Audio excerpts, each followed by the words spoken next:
ও যখন আমার সাথে ওটা করে, করার পর নর্মালি যেটা হলে যে কোনো প্রোটেকশন ছাড়া বা কিছু ছাড়া হলে।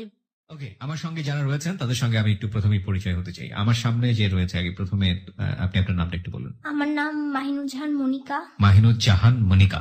ওকে, আপনার নামটা একটু বলেন। আমার নাম হচ্ছে আরিফ বিল্লাহ রাফি। ওকে, আরিফ বিল্লাহ রাফি। প্রিয় শ্রোতা, আমরা আজকে দুজনকে এখানে পেয়েছি জীবনের গল্প বলার জন্য, এবং এদের দুজনের জীবনের গল্প কোন একটি জায়গায় গিয়ে এক হয়ে যাবে। কিন্তু আমরা মূলত এখানে মনিকাকে দিয়ে শুরু করতে চাই। তার আগে আমরা বেসিক কিছু বিষয় এখানে পরিষ্কার করব মনিকা এবং রাফি দুজনেরই। মনিকার বয়স এই মুহূর্তে কত? আমার এখন 17 চলছে। 17 চলছে। ওকে, পড়াশোনা করছেন আপনি? হ্যাঁ। ওকে, কিসে পড়ছেন? আমি এবার এইচএসসি এক্সাম দিয়েছি, মানে ওকে, এইচএসসি পাস ইন্টার পরীক্ষা আপনি দিয়েছেন? ওকে, ফাইনাল পরীক্ষা দিয়েছেন। আচ্ছা রাফি, রাফি কিসে পড়ছেন? আমি এবার ক্লাস 9-এ আছি। আমি আপনার মানে মাদ্রাসায় আর কি পড়ি। মাদ্রাসাতে পড়ছেন ক্লাস 9-এ? জি। আপনার বয়স এই মুহূর্তে? 23। রাফির বয়স 23, সে ক্লাস 9-এ পড়ছে মাদ্রাসাতে, এবং মনিকার বয়স 17, সে ইন্টার পরীক্ষা দিয়েছে ফাইনাল। কি হতে পারে এদের জীবনের গল্প? অ্যাজিউম আপনি করতে থাকুন, কিন্তু একটা কথা আমি সবসময় বলবো যে জীবন নাটকের চেয়েও অনেক বেশি নাটকীয়, এবং কোনোভাবে অ্যাজিউম করে আসলে বলা যায় না যে হোয়াট ইজ হ্যাপেনিং নেক্সট। সুতরাং সেই জায়গাটা থেকে অ্যাজিউম করে আসলে কোনো লাভ নেই। এদের দুজনের জীবনের গল্পটা একটা জায়গায় মিলেছে, কিন্তু তার আগে একজনের জীবনের গল্প আমাকে এখানে রিভিল করতে হবে। মনিকা, আমরা আপনাকে দিয়ে শুরু করতে চাই। জি বলুন। আমার লাইফ হিস্ট্রি, আমি খুব ছোটবেলা থেকেই আমি খুব চঞ্চল ছিলাম। আমি যতটুকু বোঝার আগ পর্যন্ত, মানে যতটুকু আমি আমার বাবা মা বা আমার আত্মীয় স্বজনের কাছ থেকে শুনেছি, প্রচুর চঞ্চল ছিলাম। আমি যখন ক্লাস 2-তে পড়ি তখনও আমি এত ভালো কিছু একটা বুঝি না। আমি একা একা খেলতাম, আমার মানে বাইরে আমি খেলতাম, বাট আমার ফ্যামিলির সাথে আমি অতটা ক্লোজ ছিলাম না কখনোই। আচ্ছা। আব্বু আম্মুর সাথে বেড়াতে যাওয়া, ঘুরতে যাওয়া ছিল, বাট খুব কম। মানে আমি আমার বাবা মাকে একসঙ্গে খুব কম পেয়েছি। ওকে। আমি যখন ক্লাস 2-তে পড়ি তখন 2004-এর কাহিনী এটা। আমার তখন এপ্রিলের 2 তারিখ আমার ছোট ভাইটা হয়। আচ্ছা, মানে আপনি কি পরিবারের বড়? হ্যাঁ, আমি বড়। আচ্ছা। আমার ভাই হওয়ার পর তো ও এপ্রিলের 2 তারিখে হয়। আমরা 2004-এ একটা বন্যা হয়েছিল মেবি। তো ওই বন্যার সময় মানে আমাদের ফ্যামিলিতে আস্তে আস্তে একটা ভাঙনের মতো শুরু হয়। আমরা ফার্স্টে কেউ কিছু বুঝতে পারিনি যে কেন আব্বু আম্মুর মধ্যে একটা ডিস্টেন্স। তখন আপনি ক্লাস 2-তে পড়েন? হ্যাঁ, তখন আমি ক্লাস 2-তে পড়ি। তো একদিন হঠাৎ আমি সকালবেলা আমি ঘুম থেকে উঠে আমি দেখি যে আমার আম্মু কান্না করতেছে। তো আমি তখন বুঝি নাই কেন। আম্মু ব্যাগ গুছিয়ে আমাকে, আমার ছোট ভাই তখন মাত্র 1.5 মাস কি 2 মাস বয়স, তো আমাদের দুজনকে রেখে আম্মু চলে যায়। তো মাঝ রাস্তা থেকে আব্বু আবার আম্মুকে ফিরায় নিয়ে আসে। তারপর আমি জানতে পারি যে আমার বাবা সেকেন্ড ম্যারেজ করেছে। মানে ওটা ওই সময় আপনি বুঝতে পারেন? হ্যাঁ, আমাকে মানে আমি শুনতে পাই, আমাদের বাসায় কাজের মেয়ে ছিল একটা, তো ও আমাকে বলে যে তোমার আব্বু তো আরেকটা বিয়ে করছে। তো আমার মা থাকে আমাদেরকে নিয়ে, তখন থেকে স্ট্রাগল শুরু হয় আম্মু। আমার মনে আছে আমি স্কুলে যাই একবার, আব্বু খুব অসুস্থ। নর্মালি আব্বু বাসায় আসতো না, মানে টোটালি ফ্যামিলিতে মানে একটা টোটালি ভাঙন। আব্বু আলাদা থাকে, আম্মু আমরা একসঙ্গে থাকি। আব্বু তখন কোথায় থাকতো? আব্বু তখন ওখানে থাকতো তার সেকেন্ড ওয়াইফের সাথে। কোথায় ছিল ওটা? মানে আপনারা কোথায় থাকতেন? জেলাটা কোথায় ছিল? না, আমরা ঢাকাতে। আমরা ছিলাম হচ্ছে বাসাবো এলাকায়। আচ্ছা, আর বাবা? আব্বু থাকতো মুগদা মান্ডা এই ধরনের এলাকায়। তো আসতো মাঝে মধ্যে, দুপুরে আসতো অথবা রাতে মাঝে মধ্যে আসতো। তো আসতো কি, আব্বু আম্মুর মধ্যে কথা বলা বন্ধ। মাঝে মধ্যে হয়তো কোনো কিছু, আমার আব্বুর একটা অভ্যাস ছিল হচ্ছে ছোটখাটো ব্যাপার নিয়ে ঝগড়াঝাটি করা, আম্মুকে মারতে যাওয়া, তো সেগুলো। এছাড়া আর কোনো কথাবার্তা হতো না দুজনের। এভাবে করে চলতে চলতে আমি দেখলাম আমি টোটালি আমি আমার মাকেও দেখলাম যে আমার মা একটু অন্যরকম হয়ে যাচ্ছে। কারণ আম্মুর ভিতর একটা কষ্ট তখন চলে আসে যে আমি এত মানে আমার সংসারটা এত সুন্দর করে গুছাই নিছি, সেখানে একটা ভাঙন চলে আসছে। তো আমি একদিন স্কুলে যাই, যাওয়ার পর বাসায় আসি, আসার পর শুনি যে আব্বু খুব অসুস্থ, আব্বু আমাদের সাথে আছে। তো পরের দিন আমি আবার স্কুলে যাই। তো ওই দিন আম্মুর স্কুলে আমাকে আনতে যেতে অনেক লেট হয়। তো আমি তখন বুঝি নাই কেন। পরে বাসায় আসার পর আমি দেখি আম্মু খুব কান্না করছিল, আম্মুর চোখ ফুলা ছিল। আম্মু যখন আমাকে স্কুল থেকে আনতে গেছে, আমি আম্মুকে জিজ্ঞেস করছি, আমি তখন ছোট, আম্মু কিছু বলেনি। তো তো বাসায় আসার পর আমাদের কাজের মেয়েটা বলতেছিল যে মনিকা, তুমি তোমার ছোট মাকে দেখছো? আমি তখন বুঝি না ছোট মাকে। আমি বলছি যে তোমার আব্বু যে আরেকটা বিয়ে করছে ওইটা। আমি বলছি যে না, আমি কিভাবে দেখবো? বলছে তোমার ছোট মাসকে বাসায় আসছিল। তখন আমি মানে কি এটার ছোট মা বাসায় আসছিল মানে কি? তখন বসে তো উনি বাসায় আসছিল, তোমার আম্মু আর উনার মধ্যে অনেক ঝগড়াঝাটি হয়েছে, মারামারি হয়েছে, তো তোমার আম্মু অনেক কান্নাকাটি করছে, তোমার আব্বু আসলে অসুস্থ না। আচ্ছা, তোমার আব্বু অসুস্থ না, তোমার আব্বু দোকানে চলে গেছে। আমার আব্বু হচ্ছে নিজের একটা টেলার্সের দোকান আছে, তো আব্বু দোকানে চলে গেছে। তো আম্মু তখন ফোন ছিল না, নিজেদের ফোন ছিল না, বাইরে থেকে ফোন দিয়ে আম্মু আমার মামাদেরকে জানাইছে। আমার একটা আন্টি ছিল এলাকায়, আম্মুর খুব ক্লোজ, তো আন্টিকে জানাইছে। সন্ধ্যাবেলা সবাই আসছে, আব্বু আসছে, মানে একটা ফ্যামিলি মিটিং বসছে যে হয় টোটালি সেপারেট না হয় সবকিছু ঠিক হবে। তো কোনটাই হয়নি। তো এভাবে চলতেছিল আমাদের ক্লাস 3, 4, 5 মোটামুটি। তখন আমার ভিতর খুব জেদ ছিল। তা আম্মু আমাকে একটা কোচিং এ ভর্তি করাইতে চাই, যে ভালো স্কুলে পড়াতে হলে তো অবভিয়াসলি কোচিং করাইতে হবে, কোচিং না করালে তো ভালো স্কুলে চান্স পাবে না। জি। আমার খুব ইচ্ছা ছিল আমাকে ভিকারুন্নেসা নূন স্কুল এন্ড কলেজে পড়াবে। আমার ইচ্ছা ছিল যে আমি ভিকারুন্নেসায় পড়বো, বাট আব্বু আমাকে কোনো কোচিং করাতে রাজি না। কোচিং করা মানে আলটিমেটলি সে কোনো কিছু টাকা পয়সা দিয়ে কোনো সহযোগিতা করবে না। করবে না আমাকে। এমনি যদি আম্মু পড়ায় চান্স পাওয়াইতে পারে তো পারবেন, না পারলে তখন সেটা আম্মুর দোষ। আচ্ছা। আমি Motijheel model high school and কলেজে ক্লাস 5 আমি অ্যাডমিশন টেস্ট দিই, এন্ড সেখানে প্রায় মোটামুটি 10-12 হাজার স্টুডেন্টের মধ্যে আমি 8ম হই। Very good. ওকে। তো সেখানে অ্যাডমিট, তো আম্মু যখন আমাকে বলছিল, আব্বু বলছিল, আমার ছোটবেলা থেকে গান শেখার খুব শখ ছিল, আমি খুব গান, মানে আমি গানের প্রতি খুব ঝোঁক, আমি বলতাম আমি গান শিখবো। আব্বু আমাকে বলছিল তুমি যদি চান্স পাও আমি তোমাকে গানের স্কুলে ভর্তি করাই দেবো। আচ্ছা। আর আম্মু আমাকে কন্ডিশন দিয়েছিল, আমার নুপুর পড়ার খুব শখ, তুমি যদি চান্স পাও আমি তোমাকে একজনের উপর নুপুর বানাই দেবো। আম্মু বানাই এনে রাখছিল, আমাকে দেখাইছে তুমি যদি চান্স পাও এগুলো তোমার। আমি চান্স পেলাম। আম্মু, আমার মনে আছে আমি রেজাল্ট দেখতে আমি যাইনি, আমি ছোট, আম্মু গেছে, অনেক ভিড়। আম্মু রেজাল্ট দেখে এসে আম্মু নিজের হাতে নুপুর খুলে আমার পায়ে পড়াই দিছে। নুপুর খুলে মানে কি? মানে না, আম্মু নুপুর কিনে নিয়ে এসে নুপুর বানিয়ে এনে রেখেছিল, ওইগুলো আমাকে নিজের হাতে আচ্ছা পড়াই আচ্ছা দিছে। ওকে। তো আব্বুকে যখন জানাইছি, আব্বু যখন জানছে, আব্বু খুশি হয়েছে যে হ্যাঁ পাইছেন। বাট আমি যখন বলছি আব্বু তোমাকে গানের স্কুলে ভর্তি করাবো না, আগে স্কুলে ভর্তি হও তারপরে করাবো। আব্বু খুশি হয়ে আমার তখন স্কুলে ভর্তি হওয়ার টাকা দিল, ভর্তি হলাম, ক্লাস স্টার্ট করলাম। আমাকে ভ্যানে দিল, কারণ মতিঝিল বাসাবো এত দূর আম্মুর আসা যাওয়া পসিবল না, আমার ছোট ভাই একটা, তো আমি আসা যাওয়া করি। বাট আব্বু আমাকে আর গানের স্কুলে ভর্তি করায়নি।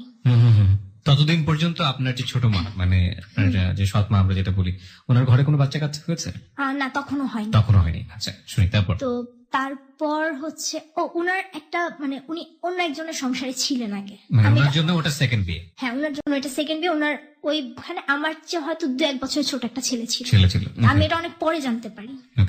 দেন 6-এ যখন উঠি, 6-এ উঠার পর আমাকে একটা টিচারের কাছে দেওয়া হয়। আমি অল সাবজেক্ট, আমাদের বাসার পাশে একটা ম্যাডাম ছিল, উনি পড়াইতো, আমি ওনার কাছে, আম্মু আমাকে ভর্তি করায় দেয়। কত ছিল বেতন আমার ঠিক মনে নেই এই মুহূর্তে। আমি পড়ি, ওনার কাছে যাই, পড়ি। তা আম্মু তখন টোটালি টিউশনিতে ইনভলভ, প্রচুর পরিমাণে। আম্মু সকাল থেকে রাত পর্যন্ত। এর মধ্যে মানে আমি 6-এ ওঠার পর থেকে আমি দেখতে পেলাম যে আব্বু যে 3,000 টাকা দেওয়ার কথা ছিল সেই টাকাও দিচ্ছে না, টোটালি 2,000 বা 2,500 টাকা, তাও ওই যে ভেঙে ভেঙে, ফুলফিল না। তো আম্মুর টাকা দেখা যায় আম্মু আমাদের জন্য কিছু জমাবে। আম্মু খুব চিন্তা ছিল যে আমার ভাইয়ের চেয়ে বেশি আমাকে নিয়ে যায়, আমার তো মেয়েটাকে তো দেখতে হবে। ছেলে তো ছেলের কিছু হইলে কখনো সমাজে কোনো চোখ পড়বে না, বাট মেয়ের জন্য তো আমার কিছু করতে হবে, মেয়ের ভবিষ্যৎ তো অন্ধকার। আম্মু অল্প অল্প করে আমার জন্য টাকা জমাইতো। তারপরও খুব কষ্ট করতে হইতো আম্মুকে। আমি 6-এ ওঠার পরেই আব্বু বাসায় রেগুলার মানে খাওয়া দাওয়া স্টার্ট করে, টাকার অ্যামাউন্ট কমায় দেয়, কিন্তু আব্বু দুপুর বেলা খাচ্ছে রেগুলার। আমি যখন বিকালবেলা কোচিং করে বাসায় আসতাম, তা আব্বু আমাকে বলতো আম্মু কোথায়? আম্মু তো টিউশনিতে গেছে। না, তোমার আম্মু টিউশনিতে যায় নাই, আমি তোমার আম্মুকে কালকে দেখছি তোমার আম্মু ওইরকম একটা লোকের সাথে কথা বলতেছে, তোমার আম্মু এরকম একটা লোকের সাথে যাচ্ছে, মানে কথা বলে দেখছি, ঘুরতে যায়। তো আমি এগুলো আম্মু আসতে আমি বলতাম, আম্মু জানো আব্বু এগুলো বলে। তারপর আম্মু বলে তোমার আব্বু কত কিছুই বলবে, তোমার আব্বু কথা কখনো শুনবা না। তো আমি শুনবো না বাট প্রতিদিন একই টাইপ কথা। মানে আপনার মা সম্পর্কে আপনার বাবা বলতো এসব কথা? আম্মুর ক্যারেক্টার সম্পর্কে। ওকে, ঠিক আছে। তারপর আমার মাথায় ঢুকে যায়, আমার বলে যে তোমার মা এরকম করে, তুমিও দেখায় দাও। তো তুমিও দেখায় দাও? হ্যাঁ, তুমিও দেখা যাও, তুমিও তারই মেয়ে, তুমি পারো।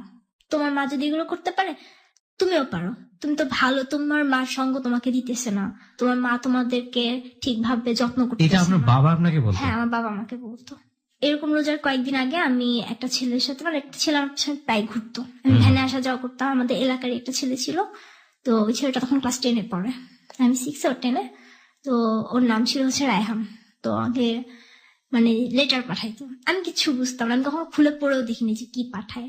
ছেলেটা কি আপনাদের এলাকাতে থাকতো নাকি আপনার স্কুলে আমাদের এলাকায় থাকতো। আমি জাস্ট উপরে আই লাভ ইউ লেখা দেখে আমি জাস্ট টোটালি কাগজটা ছিঁড়ে একদম কুচি করে আমি ওই মেয়েটার হাত দিয়েছি, আমি বলছি যে তোমাকে দিয়েছে তাকে দিয়ে ফেরত দিয়ে আসো।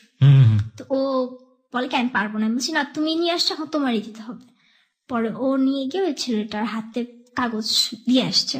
তো দেওয়ার পর ও আমি দেখি যে ছেলেটা কান্না করতেছে।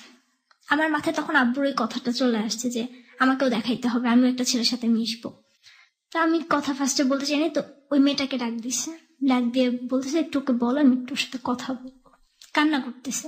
তো পরে আমি ফিরে তাকালাম যে হ্যাঁ কি হয়েছে। তো বলতেছে যে দেখো তুমি আমাকে লাভ করো কি করো না আমি জানি না, বাট আমি তোমাকে লাভ করি। আমি জিজ্ঞেস করলাম দেখেন আমি এসবের কিছুই বুঝি না, ছেলেটা প্রতিদিন এরকম ডিস্টার্ব করতেছে, আসতে যেতে আমি ভ্যানে আসা যাওয়া করি, আমার সাথে আপুরা আসে। তো ওরা আমাকে বলতো ছেলেটা প্রত্যেকদিন দেখে দাঁড়িয়ে থাকে, সমস্যা কি? আমি চিনি না, কারণ আমি জানি যদি ওদের কাছে বলি, আমার স্কুলে যদি ব্যাপারটা একটু কথা ছড়ায়, আমি স্কুলে অনেক দুষ্টামি করতাম। আচ্ছা। তো তখন দেখা যাবে আমি হয়তো মানে মেয়েরা সবাই আমাকে ভালো জানে, আমাকে তখন সবাই খারাপ বলতে পারে যে এতটুকু মেয়েও আবার ছেলেদের সাথে মিশে। তো আমি বলি নেই। পরে একদিন ওই ছেলেটা আবার আমাকে একটা লেটার পাঠায়। তো আপু বলতেছে, ও আমার সাথে যে মেয়েটা ছিল ছোট পিঠা, ও আমাকে বলছে আপু তুমি এটা পড়ে দেখো। আচ্ছা। তুমি এটা ছিল না, তুমি পড়ে দেখো। আমি পড়লাম, আমার ঠিক মনে নেই কি লেখা ছিল, জাস্ট এতটুকু প্রত্যেক লাইনে আই লাভ ইউ কথাটা ছিল। আচ্ছা। প্রত্যেক একটা কথার পর আই লাভ ইউ লেখা। তো পরে আমি একটা ছোট্ট একটা কাগজ নিলাম, নিয়ে আমিও এখানে আই লাভ ইউ লিখে আমি ওই মেয়েটাকে দিয়ে পাঠিয়ে দিলাম, দিয়ে আসো। এটা কি আপনি বুঝে করেছিলেন নাকি এমনিতে? না বুঝে, এমনি। ওকে। তো দিলাম, দেওয়ার পর তো খুব খুশি ছেলেটা। তো রিলেশন কি, আমি কোচিং এ যাই আসি বা স্কুলে যাই আসি, আমি যখন স্কুল থেকে বাসায় ফিরিও তখন স্কুলে যাওয়ার টাইম ওর রাস্তায় থাকে, দেখা হয়। আমি যখন কোচিং থেকে বাসায় ফিরি তখন ওর স্কুল ছুটি হয়, দাঁড়ায় থাকে, দেখা হয়। কথা কি, হ্যাঁ তোমার আজকে স্কুলে কি কি হয়েছে, তুমি আজকে সারাদিন কি কি করছো, এই 5-10 মিনিট এরকমই রাস্তায় আমাদের গলিতে এরকম কথা। তো এর মধ্যে আমার ফ্যামিলি কিছুই টের পায়নি, কিছুই না। আমাদের এভাবে রিলেশন 1.5 মাস ছিল। তো রোজার প্রায় শেষের দিকে আমার ঈদের, হ্যাঁ ও আমাকে বলছিল যে তোমার কি কোনো লাল কালারের ড্রেস আছে? আমি বলছি হ্যাঁ আছে। বলছিল আমি তোমাকে একটা রিকোয়েস্ট করবো, রাখবা? আমি বলছি হ্যাঁ বলো। তো বলছিল যে তুমি এবার ঈদে একটা সিঁদুর লাল কালারের একটা ড্রেস বানাবা। তো আমি আমার আব্বুকে বলি, কারণ নর্মালি আমি ছোটবেলায় ড্রেস আম্মু কিনে দিত, আর যখন একটু বড় হয়েছে আব্বুই বিভিন্ন ডিজাইন করে, যেহেতু আব্বু নিজের দোকান টেলার্সের, আব্বু বানাই দিত ড্রেস। তো আমি আব্বুকে বলছি আব্বু আমাকে ফুল রেড কালারের একটা সিঁদুর লাল রঙের আমাকে একটা ড্রেস বানাই দিবা। আমি ডিজাইন বলে দিছি, আব্বু আমার জন্য কাপড় কিনে বানায়ও ফেলছে। তো রোজার প্রায় শেষের দিকে ও আমাকে একদিন হঠাৎ করে, আমাদের বাসা ছিল পাশাপাশি বিল্ডিং, তো ওদের বাসার সিঁড়িঘরে যে ভেন্টিলেটর আছে সেটা থেকে আমাদের বাসার রুম দেখা যেত। আচ্ছা। আমাকে একদিন ভেন্টিলেটর এসে ইফতারের আধা ঘন্টা কি 1 ঘন্টা আগে আমাকে ডেকে বলতেছে যে মনে একটু নিচে আসো, কথা আছে তোমার সাথে আমার। তো আমি গেছি, হ্যাঁ বলো কি হয়েছে। তো আমাকে বলতেছে দেখো তোমার সাথে আমার রিলেশনটা রাখা সম্ভব হইতেছে না, তুমি ইফতার পর তুমি তোমার আম্মুকে কথাটা বলে দিও। তো আমি বুঝি না, আমি ভাবছি হ্যাঁ রিলেশন রাখা পসিবল কি, আমি আম্মুকে কি বলবো, যে এরকম বলবা যে আম্মু আমি একটা ছেলেকে পছন্দ করি।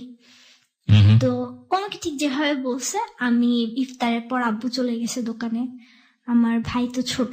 আমি ঠিক বুঝতে পারিনি, এখানে আপনাকে একটু থামাচ্ছি। আপনাদের রিলেশন যদি রাখা পসিবল নাই হয়, সেটা মাকে কেন বলতে হবে? হ্যাঁ, সেটা আমিও তখন বুঝি নাই, আমি আচ্ছা। জিজ্ঞেসও করিনি যে কেন। ও আমাকে বলছে তুমি ওর আম্মুকে সাথে আপনার বলে বয়সের দিতে। ডিফারেন্স কত ছিল? 4 বছরের। 4 বছরে। ও বলছে আপনার মাকে বলার জন্য। হ্যাঁ, আম্মুকে বলে দিতে।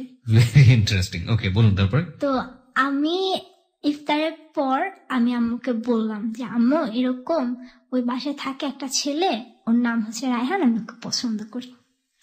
আমার মনে আছে আম্মু শুয়েছিল, আম্মু শরীরটা একটু খারাপ ছিল ইফতারের পর। তা আম্মু উঠে বসে গেছে, কি হয়েছে তুমি কি বললা? পর আমি আবার বললাম আমি এরকম একটা ছেলেকে পছন্দ করি।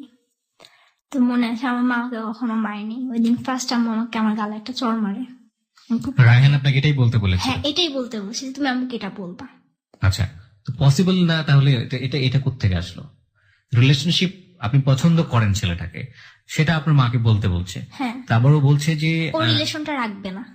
এটা কি না বললে রাখবে না নাকি এমনিতেই না, রাখবে না? ওর কথা হচ্ছে আমি তোমার সাথে রিলেশনটা রাখতে পারবো না, এজন্য তুমি তোমার আম্মুকে বলে দিবা যে আম্মু আমি ওকে পছন্দ করি। ব্যাপারটা কেমন হয়ে গেল না? হ্যাঁ, আমার কাছে এখন মনে হয় যে আসলে এটা কেন ছিল, আমি যখন বুঝতে শিখছি তখন মনে হয় যে কেন ছিল, বাট আমার মাথায় তখন কোনো কোশ্চেন আসে নাই। আমি যদি তখন- নাই থাকে তাহলে কেন মাকে হ্যাঁ, বলবো? তখন আমি এসবের কিছুই বুঝি না টোটালি। ও আমাকে যা বলে আমি তাই করি, আমাদের মধ্যে লেটার দেয়া নেওয়া হতো, ও আমাকে যা বলতো আমি ওকে তাই লিখতাম। মানে উল্টোটা করে দিতেন নাকি? মানে ও আমাকে আমি যেটা তোমাকে লিখতো- ভালোবাসি, আমিও তোমাকে হ্যাঁ, ভালোবাসি। এটাই। তুমি দেখতে চাঁদের মতো, তুমিও দেখতে চাঁদের মতো, ব্যাপারটা এরকম ছিল। ওরকমই ছিল। Okay, বুঝতে পেরেছি। তো যাই হোক, বললো তারপর। তো এরপর আম্মু আমাদের বিল্ডিং এ আমরা থাকতাম 5 তলা, আমাদের 4 তলা একটা আন্টি ছিল, তো আম্মু ওনার সাথে খুব ক্লোজ। ওই আন্টির সাথে যে কোনো ডিসিশন নেওয়ার আগে আম্মু আন্টির সাথে পরামর্শ করে তারপর ডিসিশন নিত। তো আম্মু আমার ছোট ভাইকে পাঠালো যে তুমি একটু তোমার আন্টিকে নিয়ে আসো, আমাকেও পাঠালো যে যাও নিয়ে আসো, কিছু বলবো না, আম্মু ডাকে।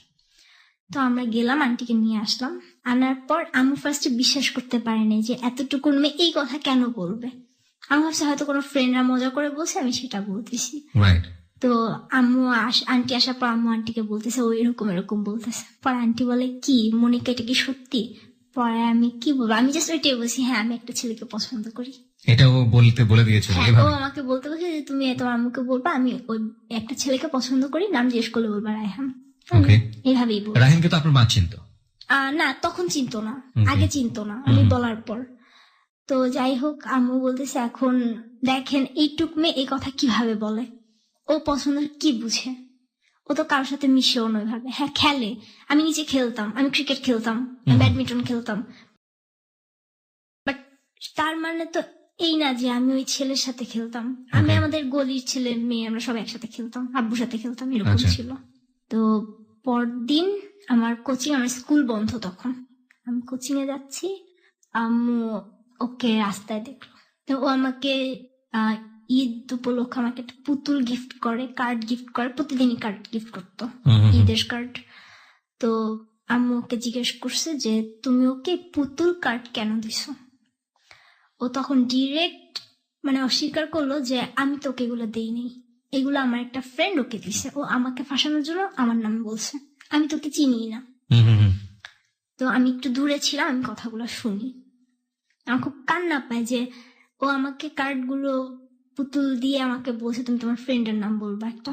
আমি আমার ফ্রেন্ডের নাম এসে বলছি আম্মু ওর ভাই আসছে, ওর ভাইগুলো নিয়ে আসছে, ওর সব ফ্রেন্ডদের জন্য ও আমাকে একটা দিছে, ও কার্ড কিনতে পছন্দ করে, কার্ড দিতে পছন্দ করে, তাই আমাকে প্রতিদিন কার্ড দেয়। তো আমার খুব কান্না পায় যে আমি রাস্তায় কান্না করে দিই অনেক, যে আমি কেন এগুলো করতেছে কেন, আমি তো কিছুই করিনি। তারপর আম্মু এসে আম্মু আমাকে খুব বকাবকি করে, তো আমাকে কোচিং এ দিয়ে আসে, তখন থেকে আমার প্রতি টোটালি মানে নজর রাখা আমার উপর শুরু হয়। ওকে। সবার মধ্যে একটু খটকা লাগে যে কেন হঠাৎ কি হলো, তো একাই আসা যাওয়া করে, আমাকে জিজ্ঞেস করে ম্যাম কি হয়েছে, তো বলছে না কিছুই না, ও একটু অসুস্থ, আপনি ওকে একা ছাড়েন না। আমাকে একা ছাড়ে নেই, আম্মু গিয়ে আমাকে নিয়ে আসছে, কোচিং থেকে নিয়ে আসে। আমার টিউশনের ফাঁকে আমার টিউশনিতে একটু বাধা পড়ে। 2 দিন পর আমি যখন কোচিং এ যাই আবার, ও যেহেতু ক্লাস 10-এ ছিল, আর আমার সাথে যে মেয়েটা ওর ছিল ক্লাস 5-এ যে পড়তো, ও হচ্ছে বৃত্তি পরীক্ষা দিবে, আর 10-এ ওদের টেস্ট পরীক্ষা প্রায় কাছাকাছি, ওদের কোচিং চলে, তো ওদের স্কুল খোলা। তো ও রায়হান ও পৃথার কাছে চিঠি দিছে একটা, দিয়ে বলছে তুমি এটা তোমার মনিকা আপুকে দিবা। ও আমাকে দেয়, আমার খুব রাগ উঠে যায় যে ও তো আমাকে চিনে না, কেন দিবে এটা। ও আমাকে বললো যে আপু তুমি এটা পড়ে দেখো। তো আমি খুললাম, পড়লাম, ওখানে লেখা ছিল যে মনিকা আমি সরি, আমার কোনো উপায় ছিল না, তুমি আমাকে ভুল বুঝো না, আমি তোমাকে সত্যি লাভ করি, তোমাকে না পেলে আমি সুইসাইড করব। তখন আমি একটা নতুন ওয়ার্ড পেলাম, সুইসাইড। সুইসাইড জিনিসটা কি চিন্তা করতেছি, আমি সুইসাইড জিনিসটাকে ম্যাডামকে জিজ্ঞেস করবো। তো আমার সামনে মেয়েটা বসা ছিল, আমি ওর সামনে চিঠিটা পড়ি। তো ও বলতেছি কি হয়েছে, আমি বলছি এটা মানে আমি বুঝতেছি না। তখন ও বললো আপু সুইসাইড মানে আত্মহত্যা। আত্মহত্যা, হ্যাঁ আমি জানি সুইসাইড অর্থ আত্মহত্যা, বাট এটা কিভাবে করে। তখন ও আমাকে বললো যে মানে ধরো ওই যে আমরা শুনি না বা টিভিতে দেখি না, একটা ছেলে একটা মেয়ের জন্য মানে ছাদ থেকে লাফ দিতেছে বা বিষ খেয়ে ফেলতেছে, গলায় ফাঁসি দিতেছে, ওইগুলা। আমরা ও আচ্ছা, তা আমি ওর কথা সত্যি ধরে নিলাম। আমি কিছুই বুঝি না, ও যেটা বলতেছে আমি সেটাই ট্রু ধরতেছি। তো আমাকে চিঠিতে লাস্টে লিখছিল যে আগামীকালকে আমি তোমার জন্য সকালবেলা 9:30 10টার দিকে ওয়েট করব, তুমি বাসার থেকে বের হয়ে চলে এসো। আচ্ছা, এটা রায়হান আপনাকে বলছে। হ্যাঁ। আর আপনার মাকে যখন আপনি ধরনের কথা বললেন যে আমি রায়হানকে পছন্দ করি, আপনার মা আপনার সঙ্গে খারাপ ব্যবহার করলো, কিন্তু এই পছন্দের ব্যাপারটা কি, কেন হয়, এই জাতীয় জিনিসপত্র জানা বোঝানো বা এরকম কোনো কিছু কি করেছিল মা? হ্যাঁ, আম্মু আমাকে বলছে দেখো তুমি এখন অনেক ছোট, একটা ছেলেকে তুমি কিভাবে পছন্দ করো, তুমি কি পছন্দ করো আমাকে একটু সেটা বলো। আমি কিছুই বলতে পারি না, আমি ওকে পছন্দ করি, কি পছন্দ করো আমাকে সেটা বলো। আমি কিছুই বলতে পারিনি, কারণ আমি তো টোটালি ব্যাপারটার সাথে পরিচিত না। পুরো বিষয়টা কি বুঝিয়েছিল তখন যে মানুষের মধ্যে লাভ জিনিসটা কি, না তখন প্রেম জিনিসটা এভাবে কি? কিছু বলেনি, আমাকে বলছে দেখো তোমার এখনো বোঝার বয়স হয়নি, তুমি আরো বড় হও তখন তুমি বুঝতে পারবা। This is a very very big fault in our society, ফ্যামিলিতে। যদি কোনো সন্তান কোনো সন্তান যে বয়সেরই হোক না কেন, তারা যদি এই ধরনের কোয়েশ্চেন কখনো রেজ করে এবং একই সাথে যদি কোনো সিচুয়েশনে পড়ে যায়, সেটা ইভেন্চুয়ালি কোনো ঘটনার দ্বারা হোক কিংবা আকস্মিক ভাবেই হোক না কেন, তখন এই যে আমরা যে কথাগুলো বলি যে আরো বড় হও, তোমার এটা বুঝতে আরো সময় লাগবে, এটা ওদেরকে আরো বেশি কিউরিয়াস করে, আরো বেশি কৌতূহল করে যে কি এমন জিনিস এটার জন্য আমাকে বড় হতে হবে। তার চেয়ে বরং ওই বিষয়টা ওদেরকে খুব ভালো করে বলে দেওয়া যে এটার জন্য একটা বয়স থাকে, তুমি এই বয়সে গেলে এই জিনিসটা বুঝতে পারবে, এটার জন্য এই জিনিসটা হয়, এটার জন্য শারীরিক ব্যাপারটা এরকম, মানসিক ব্যাপারটা এরকম, এভাবে সংসার হয়, এভাবে দুজন মানুষের মধ্যে বন্ডেজ তৈরি হয়। দুই একটা এক্সাম্পল তৈরি করা, ওর সারাউন্ডিং ও যে জিনিসগুলো ভালো বুঝে সেগুলোর মধ্যে থেকে দুই একটা এক্সাম্পল বের করা। এই জিনিসটা যদি খুব ক্লিয়ারলি ওদেরকে বুঝিয়ে দেওয়া যায় তাহলে কিন্তু এই কমপ্লেক্সিটিটা তৈরি হয় না। যাই হোক, আমরা একটু শুনি তারপর। হ্যাঁ, তারপর আমি চলে আসতে বলেছে আপনাকে? হ্যাঁ আমাকে চলে আসতে বলে। তো আমি পরদিন আমাকে আবার এটা বলে যে তুমি এটা তোমার আম্মুকে বলো না।